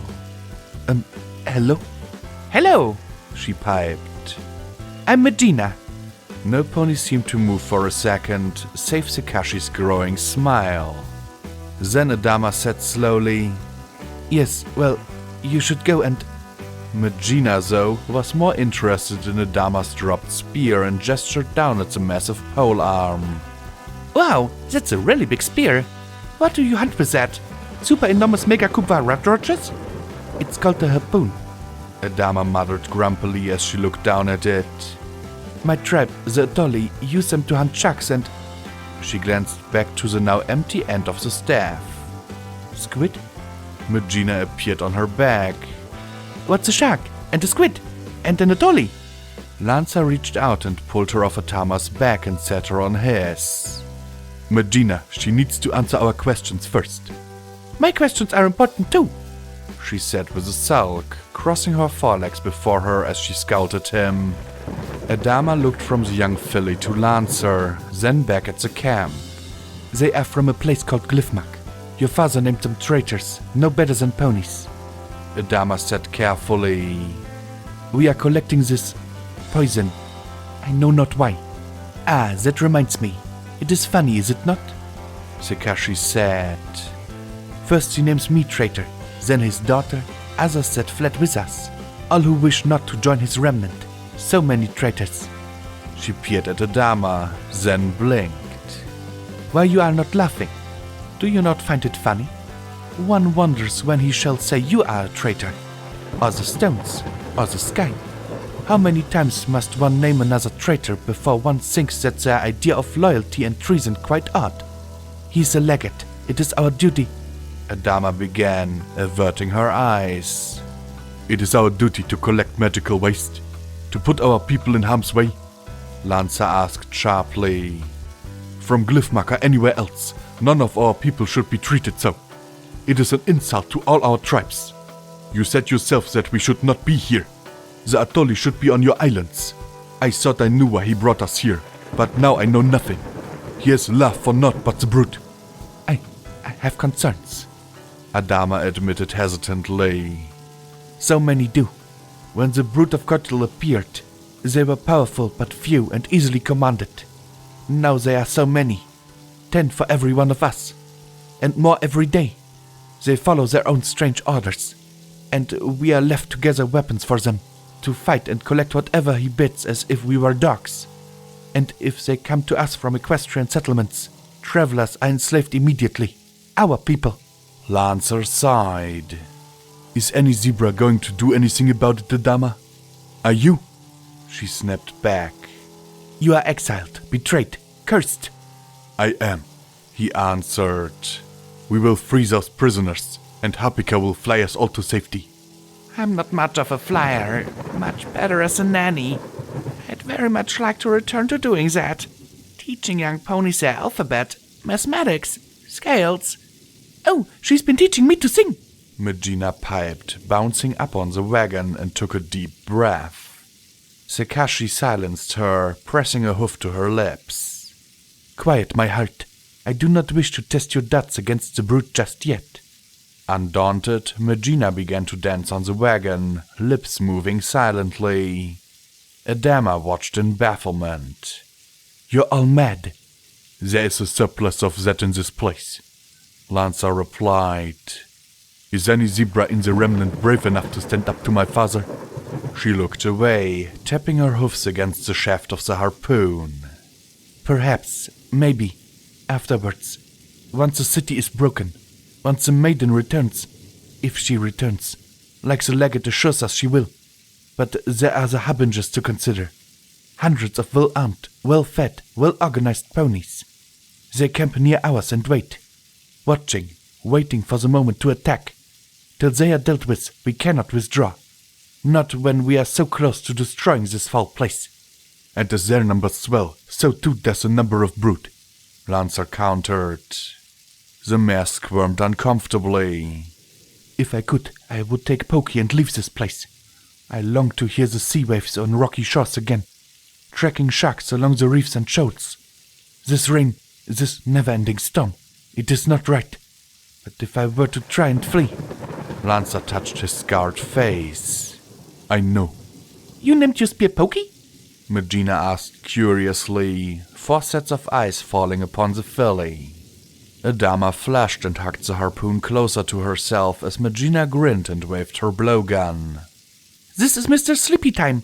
He puts folks to sleep. Adama relaxed a little and smiled some. You seem happier being cursed in Bali, she said as she examined the 3. Sometimes, once you know you are properly damned, there is great relief, Lancer replied with a tired smile. As my mother said, sometimes there is a great question over who is cursed and who is not. Wait. Magina looked from Lancer to Adama. Who's Impali? That is his name, Sikashi said. Lancer was his father's nickname. So, Lancer, Pokey, Impali, Adama, Magina said, tapping her chin before her emerald eyes popped wide. Wait, did you two have a thing? Lancer and Adama both flashed as Magina grinned. It's not like I was on missions all the time, Lancer said defensively. You weren't? Adama countered, and suddenly she stepped closer, hooking a leg behind his neck and pulling him closer. I was very sad when you were exiled. Then she pressed her lips firmly to his, and he went even redder. Harpika covered Magina's face with a wing, but the young zebra pulled the bedraggled pinions apart and peeked through. When the pair parted lips, the filly couldn't contain herself no longer. Adama and Impali sitting in a tree. Kiss. Magina began to sing. Suddenly, a shout rang out from the camp. The red bars were moving quite rapidly. Oopsie! She covered her mouth. Lancer seemed half glad for the attack, pulling away and focusing on the camp and the guards who raced towards them, shouting, I will not ask you to betray yourself, Adama. My sister will put you to sleep, Lancer said sharply as he raised his rifle. No, as you said. She hefted the harpoon. It is time for action. Get ready to fly the prisoners to safety, Harpika, Lancer ordered as he took a beat on an approaching brood. Adama, if we survive this, my mother has theories about the legate. You should hear, he said with immense disgust, feeling his guts clench. Kill none but the brood if you can help it, he told Adama, then turned to the other 2. Magina, mother, get into the camp and get the prisoners out. Magina nodded, but then frowned at her mother. But what about your story, Mama? Her lips exaggerated each word. Patience, love. There is a time to tell stories, and there is a time to live them, Sikashi replied. As gunfire roared in the woods, the clouds snapped and crackled above.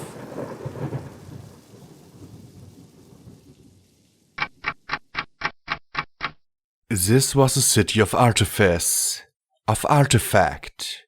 Remains of the ponies who'd once lived here were strewn everywhere. If the water could not dissolve it or sweep it away, it persisted. Sodden clothes lay strewn everywhere, like an immense collection of dirty laundry. Eyeglasses gleamed as rain sheeted off their lenses. False teeth grinned at the stark towers. Horseshoes slowly bled rust into the gutters and drains. Toys and dolls sat forlornly for children who would never play with them again. So much and so little at the same time. Entertainment tapes sitting on racks of a rental store. Precious jewelry resting on sodden velvet pillows. Bars of gold and sacks of bits quietly reposing in sepulchral vaults. Shelves after shelf of books and magazine never to be read. The plenty and precious of an age rendered into an inert matter of abandonment. Even the bits of the wasteland that had intruded here had been quickly touched by the feeling of stasis. Pieces of shelters, broken sky wagons, the heaps of raider and scavenger clothes, All were equal in this place. Even the massive airship wedged vertically between two skyscrapers with its nose suspended mere feet from the cracked asphalt seemed as if it plunged here centuries rather than months ago. The slow trickle of red dripping from its ports and breeches was the only evidence to the contrary. None of this makes any sense, Glory muttered as she stared at the printouts showing peaks and valleys in a spectrum of colors. Most crept along the bottom half-inch of the graph.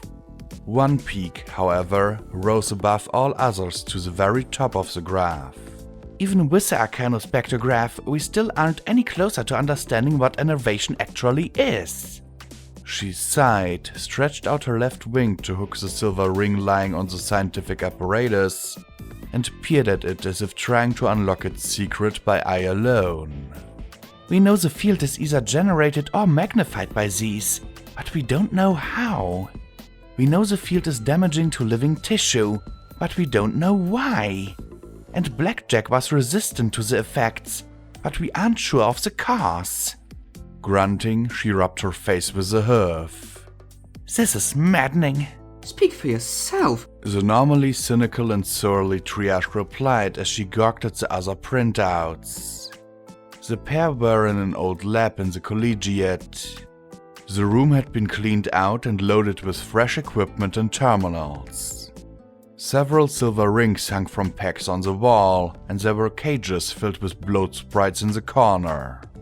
That thing is amazing! Crafting magic is so cool! She shuffled the papers around for a moment, then looked at Glory. Why would Pegasi study magic, though? Mostly weapons research, depressingly enough. Thunderhead did have a large civilian science research base, though. Plus, we had unicorns in the tower to help, so why not? When you said your scientists needed a place to relocate, I didn't think you'd take over 2 whole buildings. But, well, with equipment like this, I'm not too fused. Makes this place feel like a real college again. Triage said as she squinted. So what's this mean again? Glory set aside the paper she was examining and trotted over to where Triage was examining a printout of her own magical capabilities. Each of those high points is a spell you can cast and its corresponding characteristics. 10 peaks, not bad at all, considering that the average for most unicorns is 6. She looked at the apparatus. This Arcanospectrograph is rated at 1 million specific magical wavelengths. Most magical effects we simply don't know, but we have almost 10,000 spell effects charted. This one, she said, pointing at a smaller peak, is a telekinesis constant. We use it for calibration. And that's my healing spell, and that's my scalpel spell, and there's my anesthesia spell. Huh. Triage murmured. It was odd to see more than grim practicality in her eyes. It suited her. So much potential magic, she said as she gestured at the tiny squigglies at the bottom of the page. I wonder if any unicorns learned them all. Well, most arcane spell effects aren't unicorn magic. Dragonfire, balefire, cockatrice petrification, Pegasi weather manipulation. There's plenty of magic outside unicorn spells. She looked at the first graph and stepped at the huge peak with a wing. And that one bar is enervation. So why is it so much bigger than all the rest? Triage asked. Because relative to all other known natural forms of background magic, enervation is much higher energy. It's more powerful, relatively speaking, of course, she added quickly. All magical fields are incredibly weak until something focuses that energy. Like the silver rings, a dragon breathing fire, or a unicorn casting a spell. Without that focus, ambient magical fields tend to cancel each other out. With some exceptions, she added with a frown, looking at one graph that seemed completely random peaks. Like flux, taint, medical radiation and such. We always just thought that enervation was just a form of radiation, Triage said. No, after seeing this, I'm certain it's not. She trotted over to 2 other pictures. In these graphs were more of the random spikings. Flux and radiation are completely chaotic. The spikes are more intense, but they're also more noisy. It's like being in a room with millions of tiny crazy unicorns casting spells at random. Enervation is more like one incredibly powerful spell being cast from very, very far away. So when it's focused... Glory trailed off. You start dying. Triage finished for her, glancing at several jars of goop next to empty blood sprite cages. I never really understood Enervation's pathology. It just hits everything all at once. If you're wounded, the wounds exacerbate, metabolism slows, proteins and cell walls break down, organ failure, death, and then liquefaction. As if dying wasn't enough for this spell. It squashes healing magic too. Even potions aren't immune. But why? Is it some kind of general death spell? Why does it drive ghouls feral then? And why doesn't it affect Blackjack? Glory scowled at the printouts. Triage regarded her thoughtfully a moment. You really want to crack this, don't you? To find Blackjack? Glory closed her eyes a moment. Partly, a large part. A large part of me also wants to help Father. For some reason, he's a walking low-level enervation field that keeps his body from healing. But I want to help in general too. Thousands suffer, and if it's true that these silver rings are found all over Equestria, there could be settlements that are sickened by enervation and don't have a clue because the effects are so insidious. Triage considered the graphs. You really think Blackjack's alive? She's cheated death more times than I can count. I have to believe she can pull it off again. Glory said, then shook her head. I have to check for myself. If there's no sign of her, I'll accept it. But we aren't going to simply stop searching just because she's gone. Rampage went in a month ago. For all we know, she found something. Or that she found something that can actually kill her. Triage offered, frowning at the graphs once more. Maybe we can work out why Blackjack's immune. We asked Professor Zodiac and Deus and the Cyberpony survivors, and all of them were sickened by enervation, the same as the Sand Dogs. So why is she special? What is something in her design? Something she did? Something she was exposed to? Hell, for all I know, it's a damn megaspell program she carries with her. Or a combination of two or more of those, called a mare from the door. The stunning blonde-maned Pegasi drew Glory's eyes. Accompanied by Moonshadow pushing Sky Striker in a wheelchair, Dr. Morningstar had taken steps to reduce her hotness with thick glasses, a lab coat, and messy tousled mane. It did absolutely nothing to detract from her hotness. We have to take great care to eliminate all extraneous variables to draw a useful conclusion. The bandaged stallion was taking great pains to keep his eyes off Morningstar's rump, and the doctor looked back at her own butt. Fascinating, even covered it continues to draw attention. Doctor, Glory said in pained tones. I'm sorry, my dear, but when I said it'd be wonderful to be as sexy as I'm smart, I never anticipated how distracting it would be. Why, I was lucky to even make it out of the bathroom, the doctor said in injured tones. I can take off that sexy with a belt sander, Glory muttered under her breath. Triage murmured, smiling around her cigarette. Careful, you're sounding like a wastelander. Careful? You're not gay, she muttered. The others assembled around the machine. Where do you need me? Her father asked. Just put your hoof on the reader, Glory replied as Moonshadow studied the printouts. He groaned as he leaned forward, placing the indicated part on the machine. Rainbow light began to bathe the end of his limb, Glory scowling at the doctor still entranced by the wiggling of her own butt. How are the refugees doing? Oh, they're fine, the doctor said absently. Your father's name was enough to get some order established, and though we're spread out, most families are still united. If we could get the weather under control, we could start getting some serious repair work done on Thunderhead. She tapped her lips with a wing. If I were to get a degree in geology, would I become even more attractive? Perhaps spontaneously generating a glittering aura with a main flip. Morningstar tossed her mane, then looked expectantly at her reflection. Morningstar, I know how disorienting transformations like that are, but please focus. Glory objected. Of course, for science, she said absently with another mane toss. I've seen this before, Moonshadow replied with a frown as she looked at the innervation graph. You couldn't have. This is the first time we've scanned the ring with the arcanospectroscope, Glory said absently.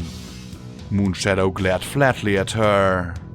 And I'm telling you that I've seen these wavelengths before. When? Morningstar asked. Observing a section of space about 5 months ago. It was the wavelengths that stood out. Most stars don't produce magic in this band. Blue, yellow, red, even purple and pink. But there aren't very many stars that produce a green wavelength of magic. She tapped the paper. 413.662 nanosparkles. Way off for most stars. Innovation from space? Glory said in bafflement. Way off in space. She returned her eyes to the chart. Adjusting for the light magic speed differential constant, the source was in the ballpark of 800 million light years away. Huh? Triage blinked, then pointed to her horn. Hey, I'm the unicorn here. You eggheads aren't allowed to know more about magic than me. That's just wrong. Moonshadow gave a slightly sheepish smile. Sorry, this is just our field. Light travels about 10% faster than magic. As far as we are concerned, the two are simultaneous. But if a spell effect is big enough or the distance far enough, the difference can be measured. It's really only something of interest to astronomers or megaspell researchers, Moonshadow replied. Pity we weren't around 80 million years ago. It must have been a heck of a light show. From the magical radiation to be hitting us now, it must have been something pretty spectacular. Are we in any danger? Triage scowled with worry. Relax, the field strength is lower than a dead unicorn's horn. It's probably been hitting Equestria for centuries now. Moonshadow sighed. A pity I didn't get on it sooner. There's an academic paper in there on astromagical phenomenon. Maybe two. Publish or perish, Morningstar agreed with a somber nod. Isn't that how it always goes? Innovation from space, Glory muttered, her purple eyes narrowing in thought. Moony, you said the light arrived 80 million years ago? About that, give or take 500,000 years. I'd need a full lab and about a month to verify beyond that, her sister answered. We'd need to find fossilized tree rings, see when they absorbed this wavelength of light. As of now, it's just a hypothesis. Glory waved her hoof impatiently. Could something else have arrived 80 million years ago too? Glory asked, looking soberly from one pony to the next. You mean little green ponies with antennae? Triage wore an expression stuck between nervous and mocking. Space ponies? Statistically, there must be life out there, Morningstar said casually. Of course, considering the vast distances of space, the odds of it traveling to us are staggeringly small. Any sign of visitation and such would be of immense scientific and cultural significance. They've been here, Sky Striker rasped, cutting the mare off. I beg your pardon? Morningstar blinked in bafflement. Extraterrestrial technology has been recovered on Equestria, the bandaged pony said as the scanner finally beeped and began to print its graph. Morningstar gave a sick little laugh. You're joking. When Sky Striker didn't reply, her smile melted away. You're not joking. She started to sputter. But why?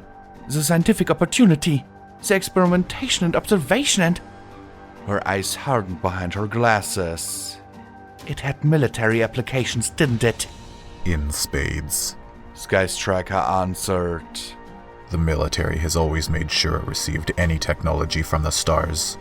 I wasn't part of the interception teams, but I was considered for several months. Finally was turned down after the dragon attack. Was too high profile for their operations.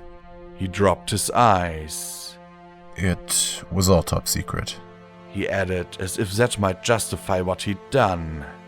You know, there are times I'm grateful some surfacers smashed the little scheme you had going on. Morningstar glowered. Don't tell me you've never worked on something top secret, Morningstar. Your sonic control research was a little too specific to hellhounds. Sky Striker retorted. You would never have kept your funding as it was if you hadn't done something for the podies with the guns. Okay! Triage shouted as she levitated Sky Striker's report of the machine. Trying to solve innovation, remember? Political actors to grind don't help that. She looked from Sky Striker to Morningstar to Glory, and one by one they averted their angry glares and nodded. Triage examined the graph. Guess what? For 13.662? Glory asked. Triage gave a grim nod.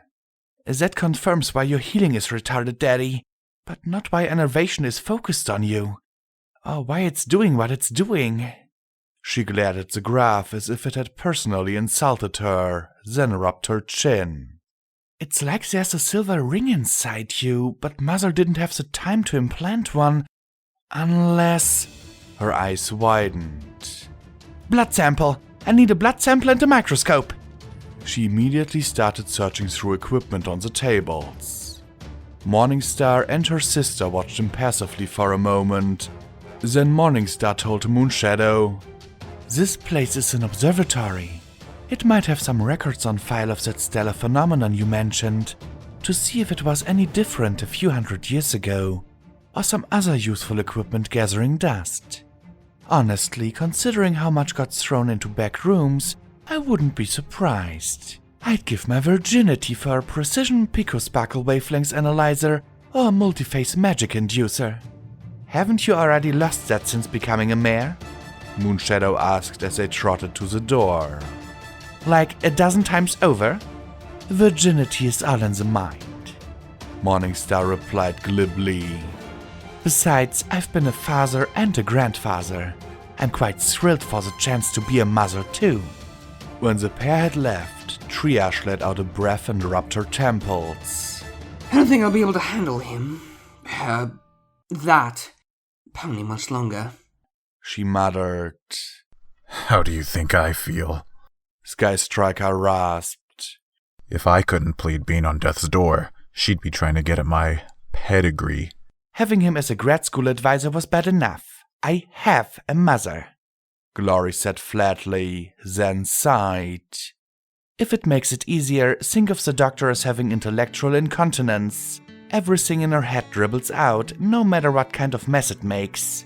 It's not personal, Glory said as she took a drop of blood from a vial and put it on a slide.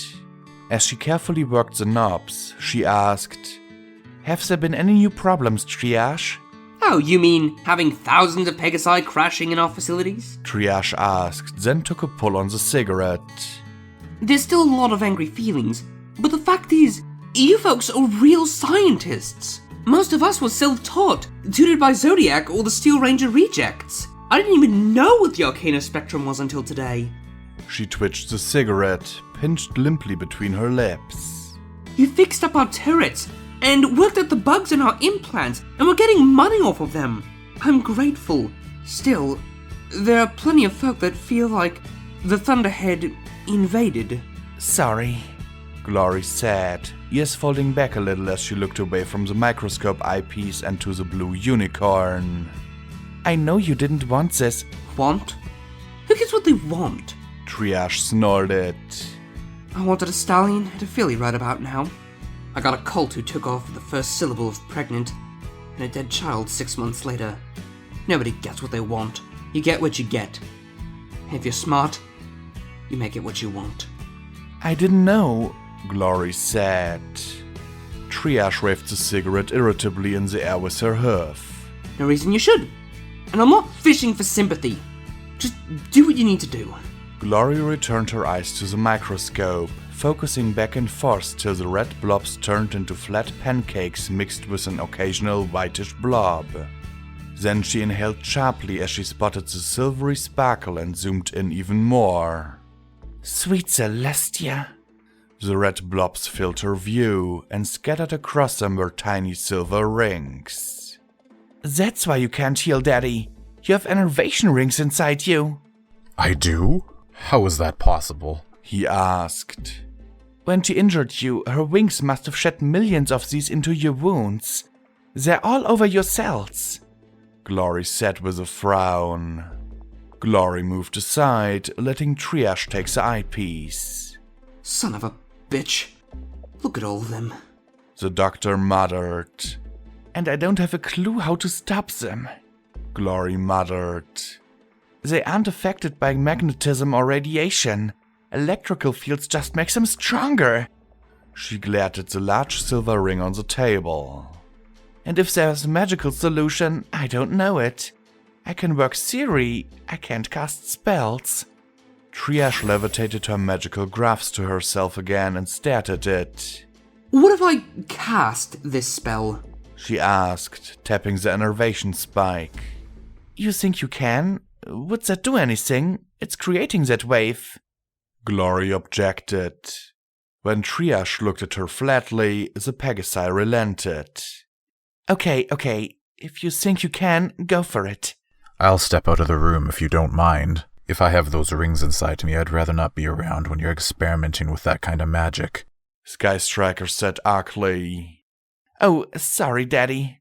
Glory said, and at once moved behind him and pushed his wheelchair out the door.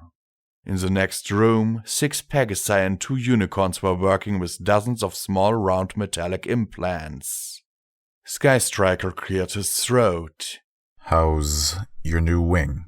Still sore? Glory turned and examined her left wing, where once had been just a stump. A little. I haven't been able to fly yet. Glory sighed and rolled her eyes. I wonder if the doctor grew it knowing I'd give him more slack. Some days I'm just not sure with him. This is worse than being Rainbow Dash. Sky Striker chuckled as the bandaged stallion sat back. Give it time. I'm sure you'll get a handle on it. He said, then stared out the rain-streaked window.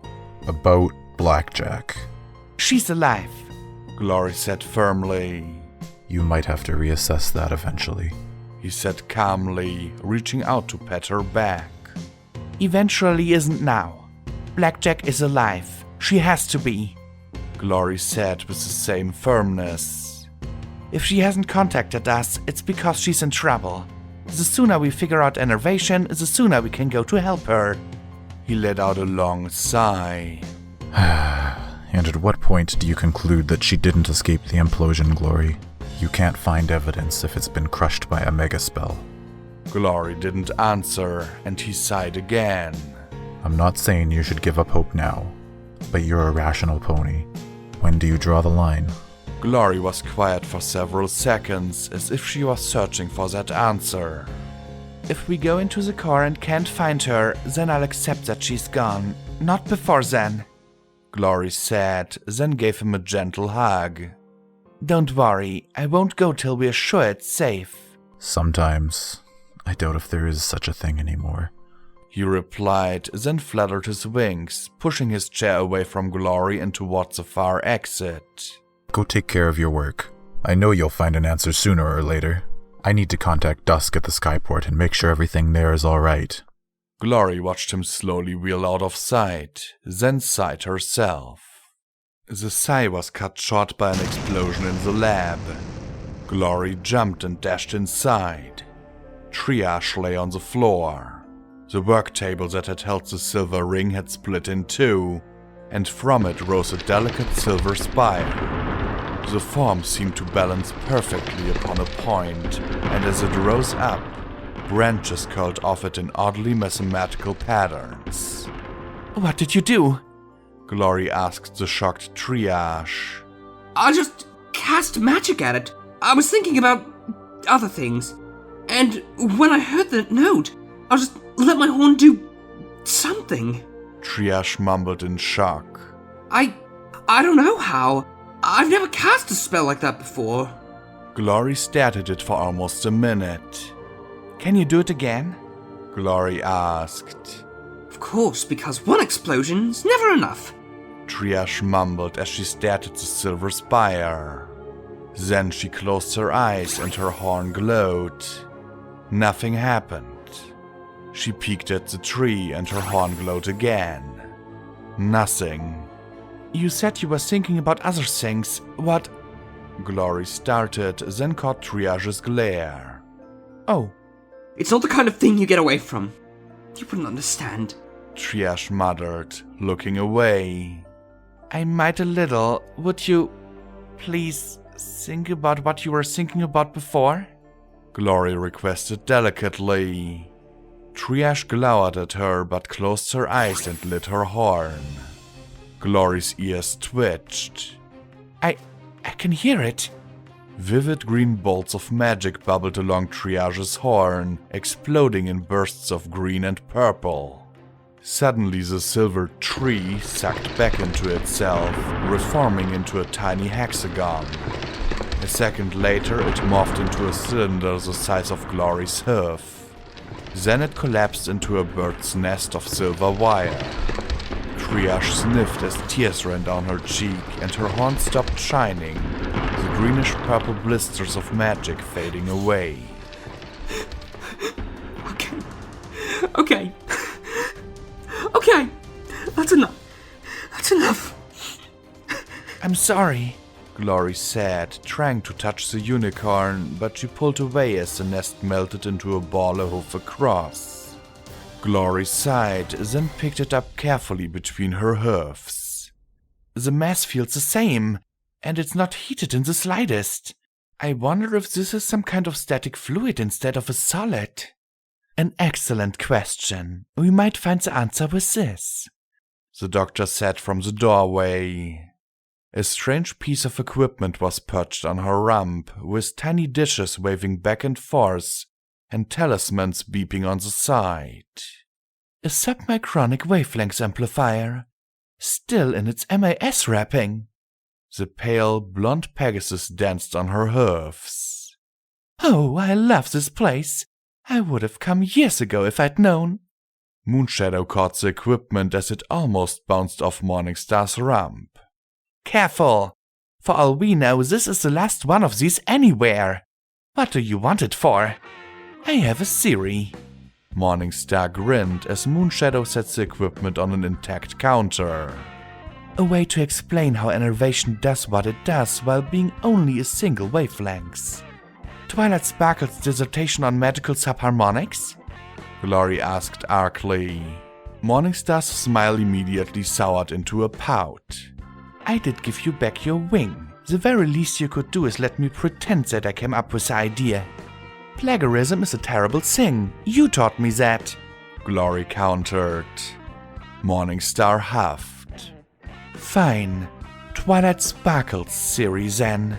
At least give me credit for remembering it. She cleared her throat. Twilight theorized that within individual wavelengths of magic, there were infinitely small subharmonics at work carrying more specific information. It's what would allow your magic to heal an injury, rather than give the patient localized cancer. These subharmonics are at work at a subconscious level. You don't think about repairing every damaged cell, do you? You simply heal the injury.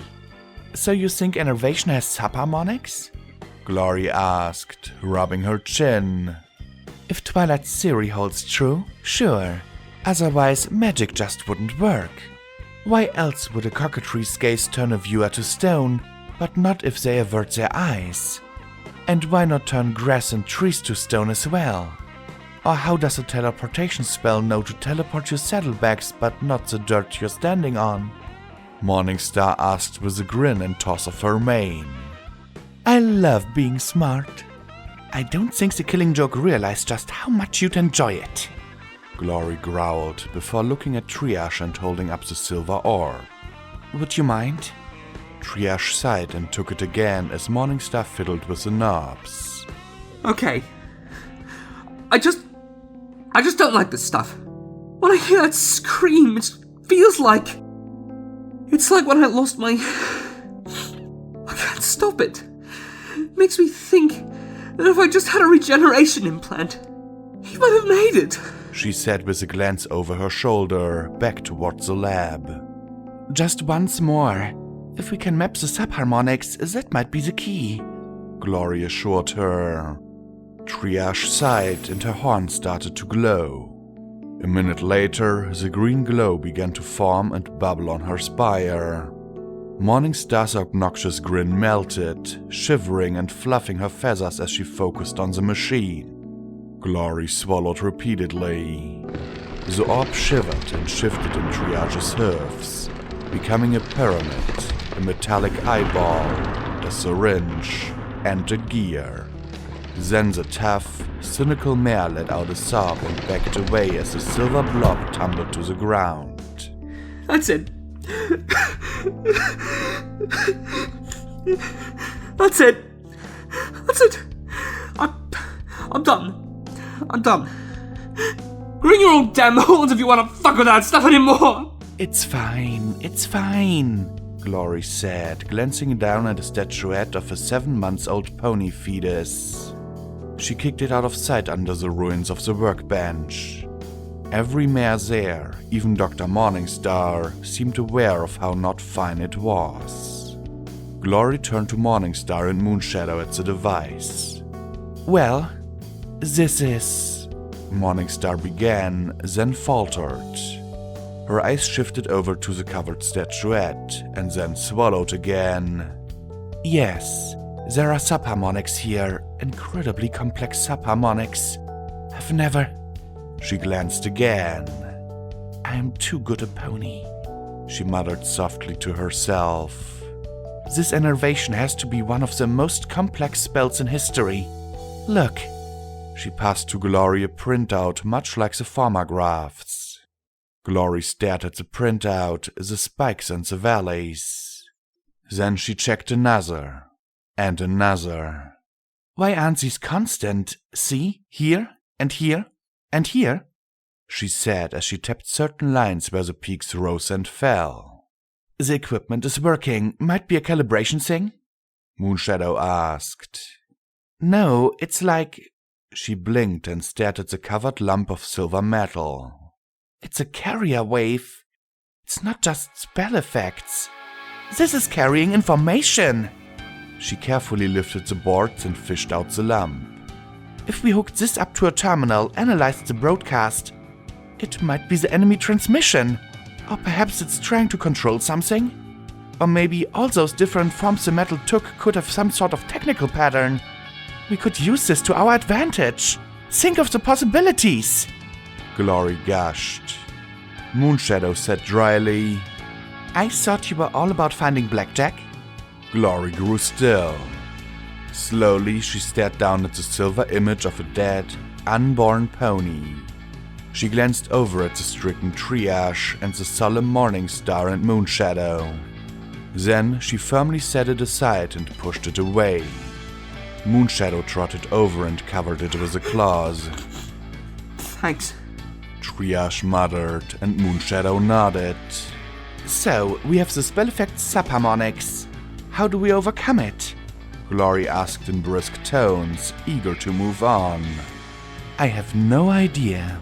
This is where Siri gets a little fuzzy when it comes to application. Morningstar admitted. If we got our hooves on every single working transmitter in the wasteland, brought them all here to the hoof, and cranked them up to maximum, we might be able to drown out the innervation enough to resist its effects. She began counting on her pinions. We'll need a few thousand workers, money to pay them all, air support, security, a working survey of the entire wasteland. I think that counts as a plan B. Moonshadow said dryly. What about counter-magic? Triage offered. Morningstar blinked. What's that?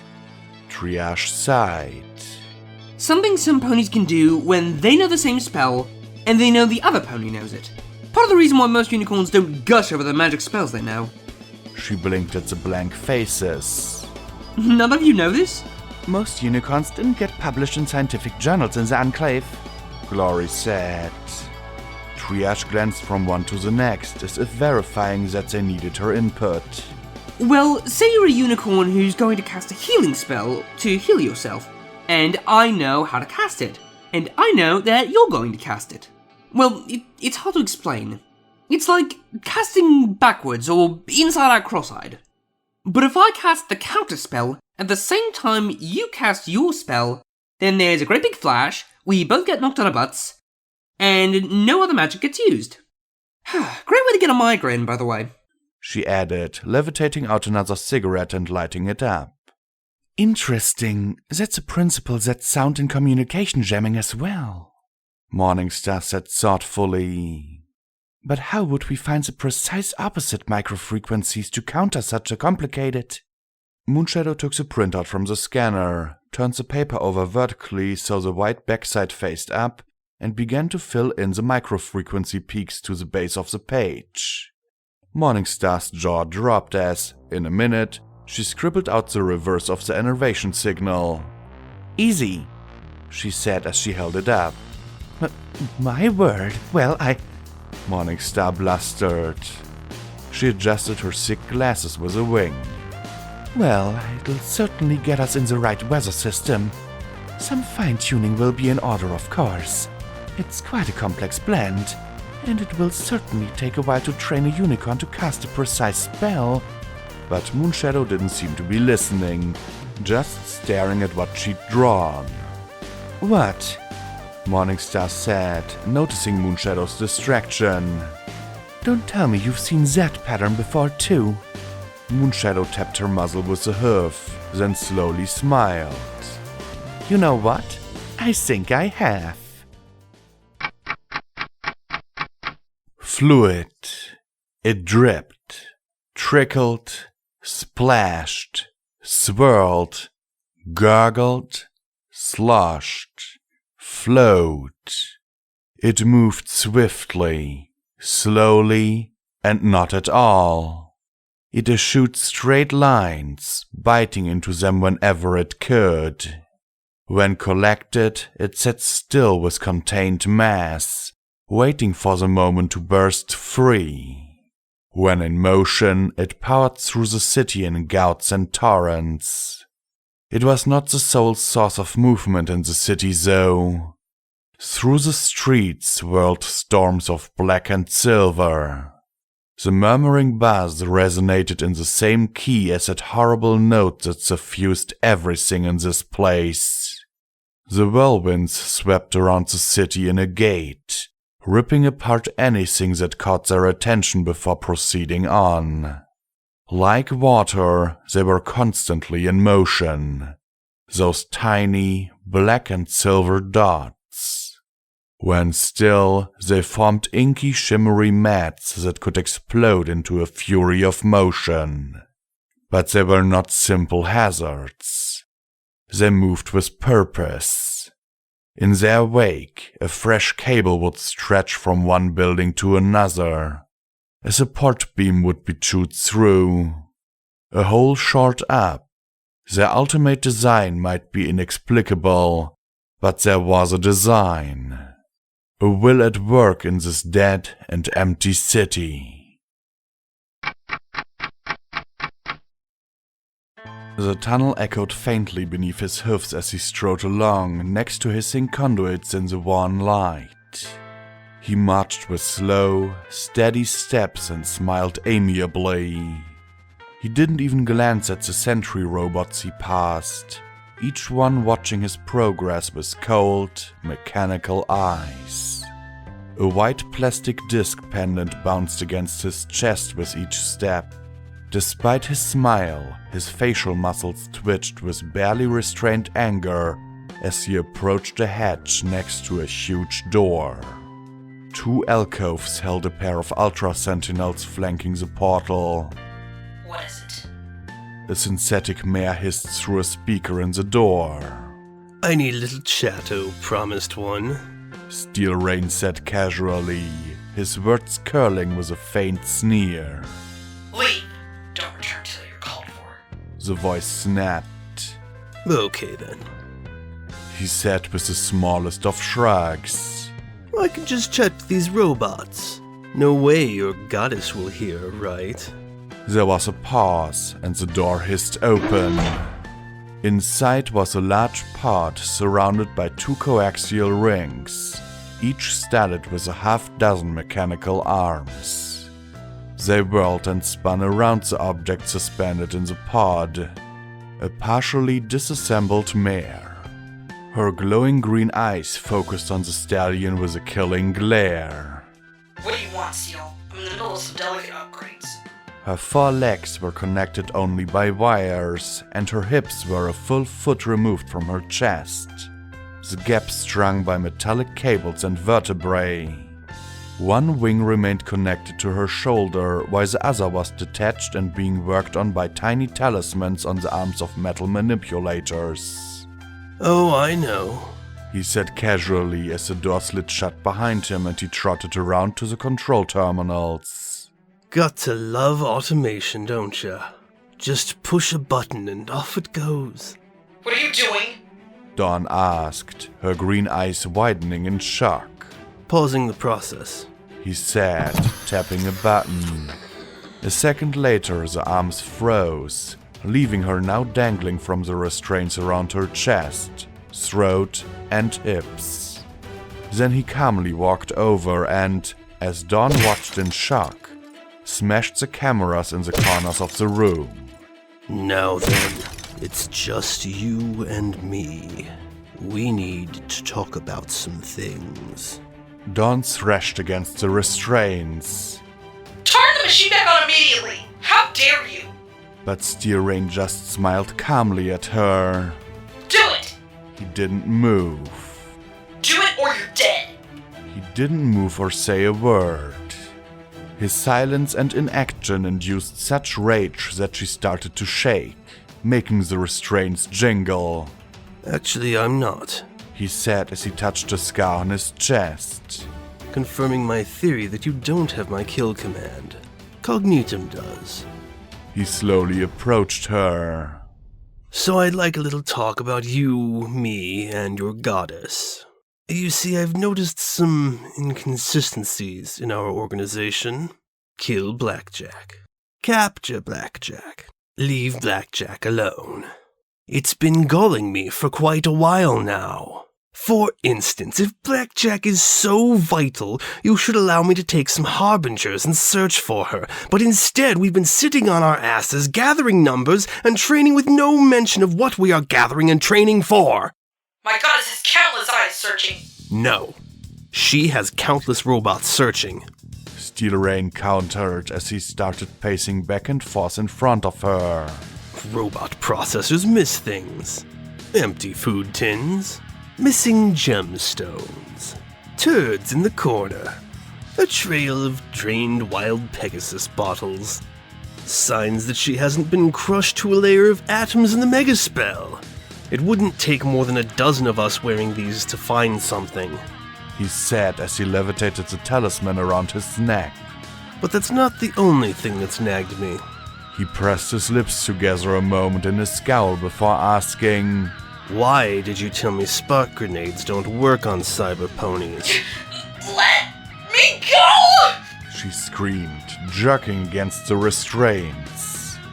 He slapped her hard across the face with a hoof. She gaped at him as he took a deep breath and smiled. Oh, I've wanted to do that for months. Then his eyes locked on hers. When we started hunting her, you told me that cyber ponies had natural EM dampening, so I focused on armor-piercing weaponry. Only now I discover, from a Pegasus of all ponies, that spark weapons are incredibly effective on cyber ponies. My men could have brought her in immediately with that information. Perhaps I made a mistake. Dawn muttered. He laughed. You? Forgive me, but you? The champion of all things cyberization. The mayor who technically isn't even that anymore. You made a mistake about a cyber pony's fundamental vulnerability. You! He gave a sardonic smirk and shook his head briefly in short, quick movements. I don't think so. You are dead meat. She spat. What you think doesn't matter. Turn the machine back on! But he just smiled wider. And then there were all the changes to our orders. After the setback by Black Pony Mountain, we should have pursued Blackjack. We could have taken her out before she arrived at Meat Locker, while she was there, in the tunnels outside High Tower, or certainly while she recovered. Instead, Cognitum called us off. She wanted you to talk to Blackjack and get her to give up EC-1101. Why? Why should it have mattered if we took it in Meat Locker or Blackjack gave it up willingly? He narrowed his eyes as he stared into hers. We were so close after that attack at Black Pony Mountain. A sniper for the Alicorn, a flamer for the Bat Freak, and a blind rampage, a spark grenade for Blackjack. Done. So why would Cognitum call us off? Who are you to question a goddess? Dawn demanded. It's always fun to question the psychology of a supposed higher power. He chuckled. And in this case, it led me to 3 disturbing possibilities. First, that your goddess is completely insane and irrational. He said, twitching his forehoofs in the air. That would explain a lot. You dare? She began, only to be silenced by another hoof across the face. Don't interrupt with villainous cliché. It's rude. He said primly. Yes, I dare question. I dared wonder if your Cognitum was bugfuck crazy. I still think it's a likely contender, but now I'm not sure it's the primary one. He said as she glared at him. There's possibility number 2, that Cognitum is incompetent. I'm not sure which of those 2 is worse. I mean, that fiasco with Deus at the Manor and your little spat with the dear hubby was such a tactical clusterfuck that it was almost painful. Of course, by that point, I didn't have much choice in the matter. He tapped his chest with a hoof. Your suggestion, as I recall. I see I was right. The second my goddess sees what you are doing to her most faithful and beloved servant, I'll have her activated on the slowest setting. Your goddess? You speak about her like she's a pet. She instantly went silent, and he smiled, patting her head. Like I said, questioning psychology is fun. He started to pace again. Anyway, an incompetent goddess would explain a lot, but either she's a goddess utterly unable to learn from her own mistakes, or there are goddesses that are just really stupid. Personally, though, I doubted that. Even an idiot learns when bashing her head into a wall is useless, and that would explain the changes in tactics, except that they were idiotic changes. But what really convinced me that she wasn't incompetent was when we learned that BJ was at the gala with the Society. You said that Cognitum ordered a full raid en masse, but we were out of position for that. More importantly, none of our other assets were brought up. Assets that Cognitum controls directly. Let me out! She screamed as she thrashed in the restraints, several of them groaning in protest. In good time, he said calmly. Because that brings us to option 3.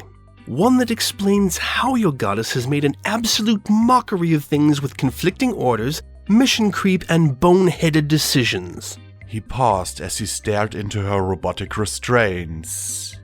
It's not Cognitum giving all the orders, is it? It's you. Dawn froze, staring at him. Me? You think I'm Cognitum? A desperate smile crossed her face, and she laughed. You fool! Another hard smack. Please, no more cliches. Let's keep this serious. He cleared his throat. Now, I know you're not Cognitum. If you had control over Ultra Sentinels and even occasional control over the core defenses, things would be an even greater mess. No. I am sure there is a Cognitum in the core, and you are her chosen one, right? Most faithful, most devoted, most specialist. He patted her other cheek with his hoof, making her lunge once more, then went on. You're the odd pony out in the chain of command. So, option 3. You've been intentionally distorting Cognitum's orders. And now Dawn grew still as she stared at him in shock. Her mechanical eyes were pinpricks. You're wrong. She whispered. I serve my goddess. I serve her faithfully. Right. You could slip on all the sarcasm on that one word. Do you think that you're the first officer to creatively interpret a superior's orders? It happens all the time. Happened during the war. Happens now. He touched his chest. I creatively interpreted the Steel Ranger's mandate to secure technology for the Order. Might have gotten away with it too if it hadn't been for Blackjack. Technically, I could argue I'm doing the same now. After all, if I can bring Cognitum into the Steel Rangers, I'll be unstoppable. He waved his hoofs through the air as if dispelling a bad odor. But enough about me. This is about you. You. He repeated as he tapped a hoof against her chest. What I really want to know is why. You're wrong! You're vile! You're dead! She yelled at him. Her attached wings thrashed repeatedly against the metal holding it. You can tell me, or you can tell your goddess, he said with a little smile, silencing her. It's just you and me in here, Dawn, he added with a little wink. Her rage gave way to uncertainty. I want two things. The bomb out of my chest and enough power to crush the world beneath my hoof. I have no desire to take over the High Priestess position. Dawn froze as she stared at him. So, why, Dawn? I have to be superior to Blackjack. I have to beat her. She needs to be in so that Cognitum will love me again and choose me! She shouted. For what? Now Steel Rain stopped smiling. My goddess needs to choose a pony for precious honor. It was supposed to be me. It should be me! If Sangin had gotten EC-1101 for me at that outset, it would have been me. But Cognitum waits and considers all of her plans carefully. Blackjack doesn't know, but Cognitum has followed her progress for some time now. She's watched everything she does. For EC-1101? Steel Rain asked with a frown. No! She... Dawn grit her teeth. She cares about what happens to Blackjack! Don't you understand? She's intervened twice to save her life! The goddess has never done that for me! I'm her most devoted servant! I'm her most faithful! She shook her head forcefully, making the restraints creak. Two of them squealed, and something in the rings pinged sharply as Dawn yelled. But it's always Blackjack! Blackjack! Blackjack! What is she doing? What is she going to do next? How strong is she? How admired? How feared?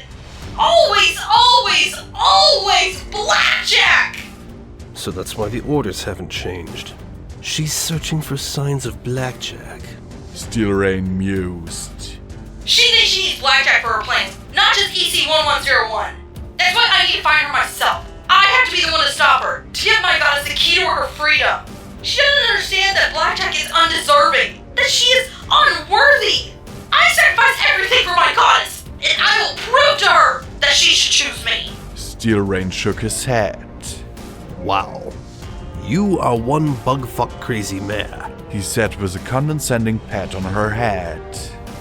Dawn smiled at him now, and the air filled with a ping of snapping metal. Steel Rain stared into her eyes as a numbness asserted itself from mid-leg to hoof, and a strange distant discomfort across his neck and face.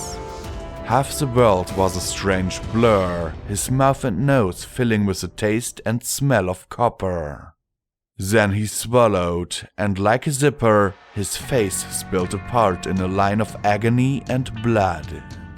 Dawn sneered down at him, her remaining glowing wing outstretched and streaked with blood, as links of sheer restraint jingled off the concrete around her. And you are a traitor.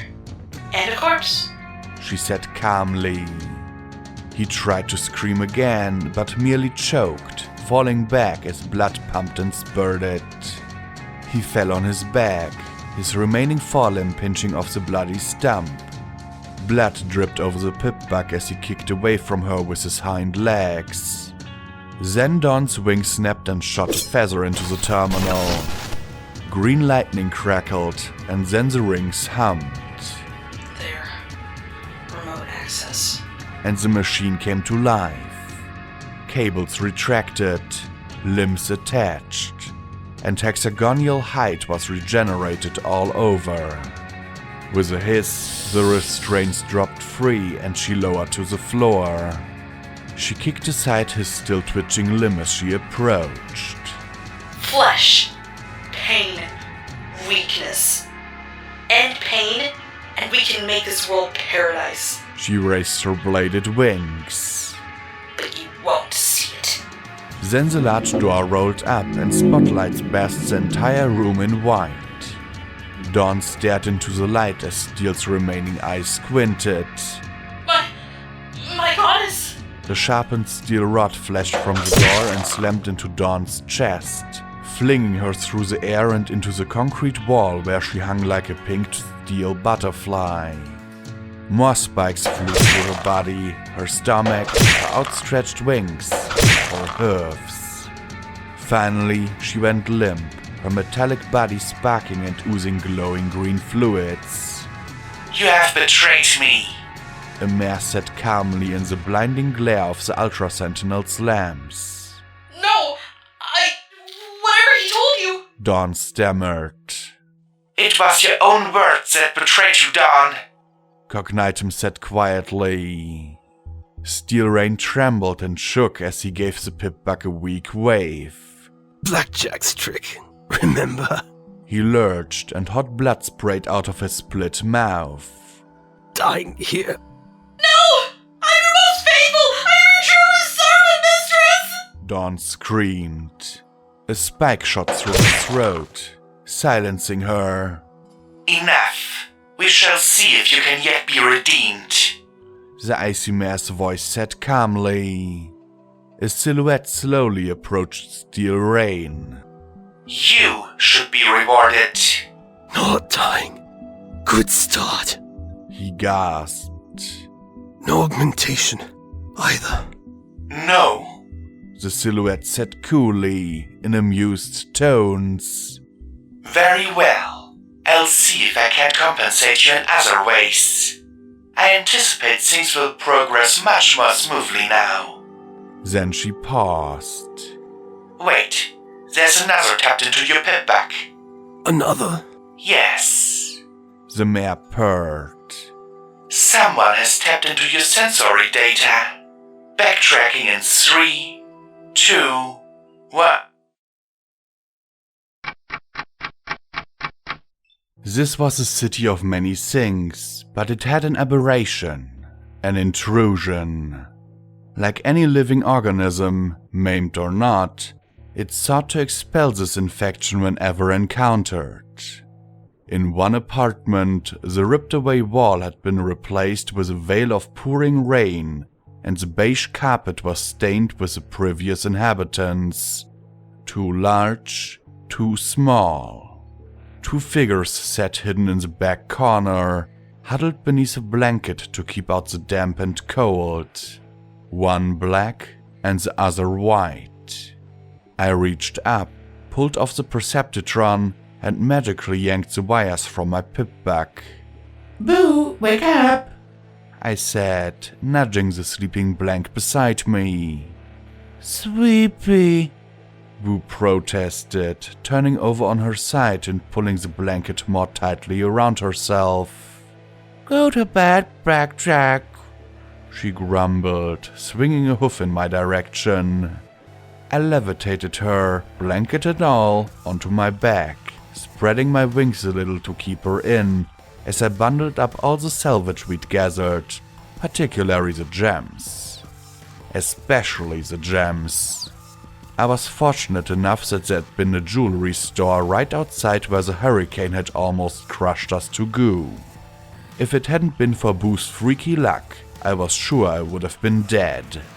I immediately popped a super sweet diamond in my mouth, sucking hard for the burst of magical energy in case I needed to fly. Reaching the door, I threw it wide just as Boo sat up on my back, her ears twitching. I froze. Twitching ears were better than EFS in this place, as all I saw were countless red bars in every direction. Slowly, I lifted penance and put my eye to the scope, peeking through the door. I saw a flash of white, red, and steel. Then the door exploded inwards as a rampage blasted through it and leapt right at my chest. With a resounding clang that could likely be heard for blocks, she impacted with me and promptly fell prone at my hoofs as I took a step or two back. Hey, Blackjack, Rampage muttered in a daze, grinning up at me. I knew you were alive.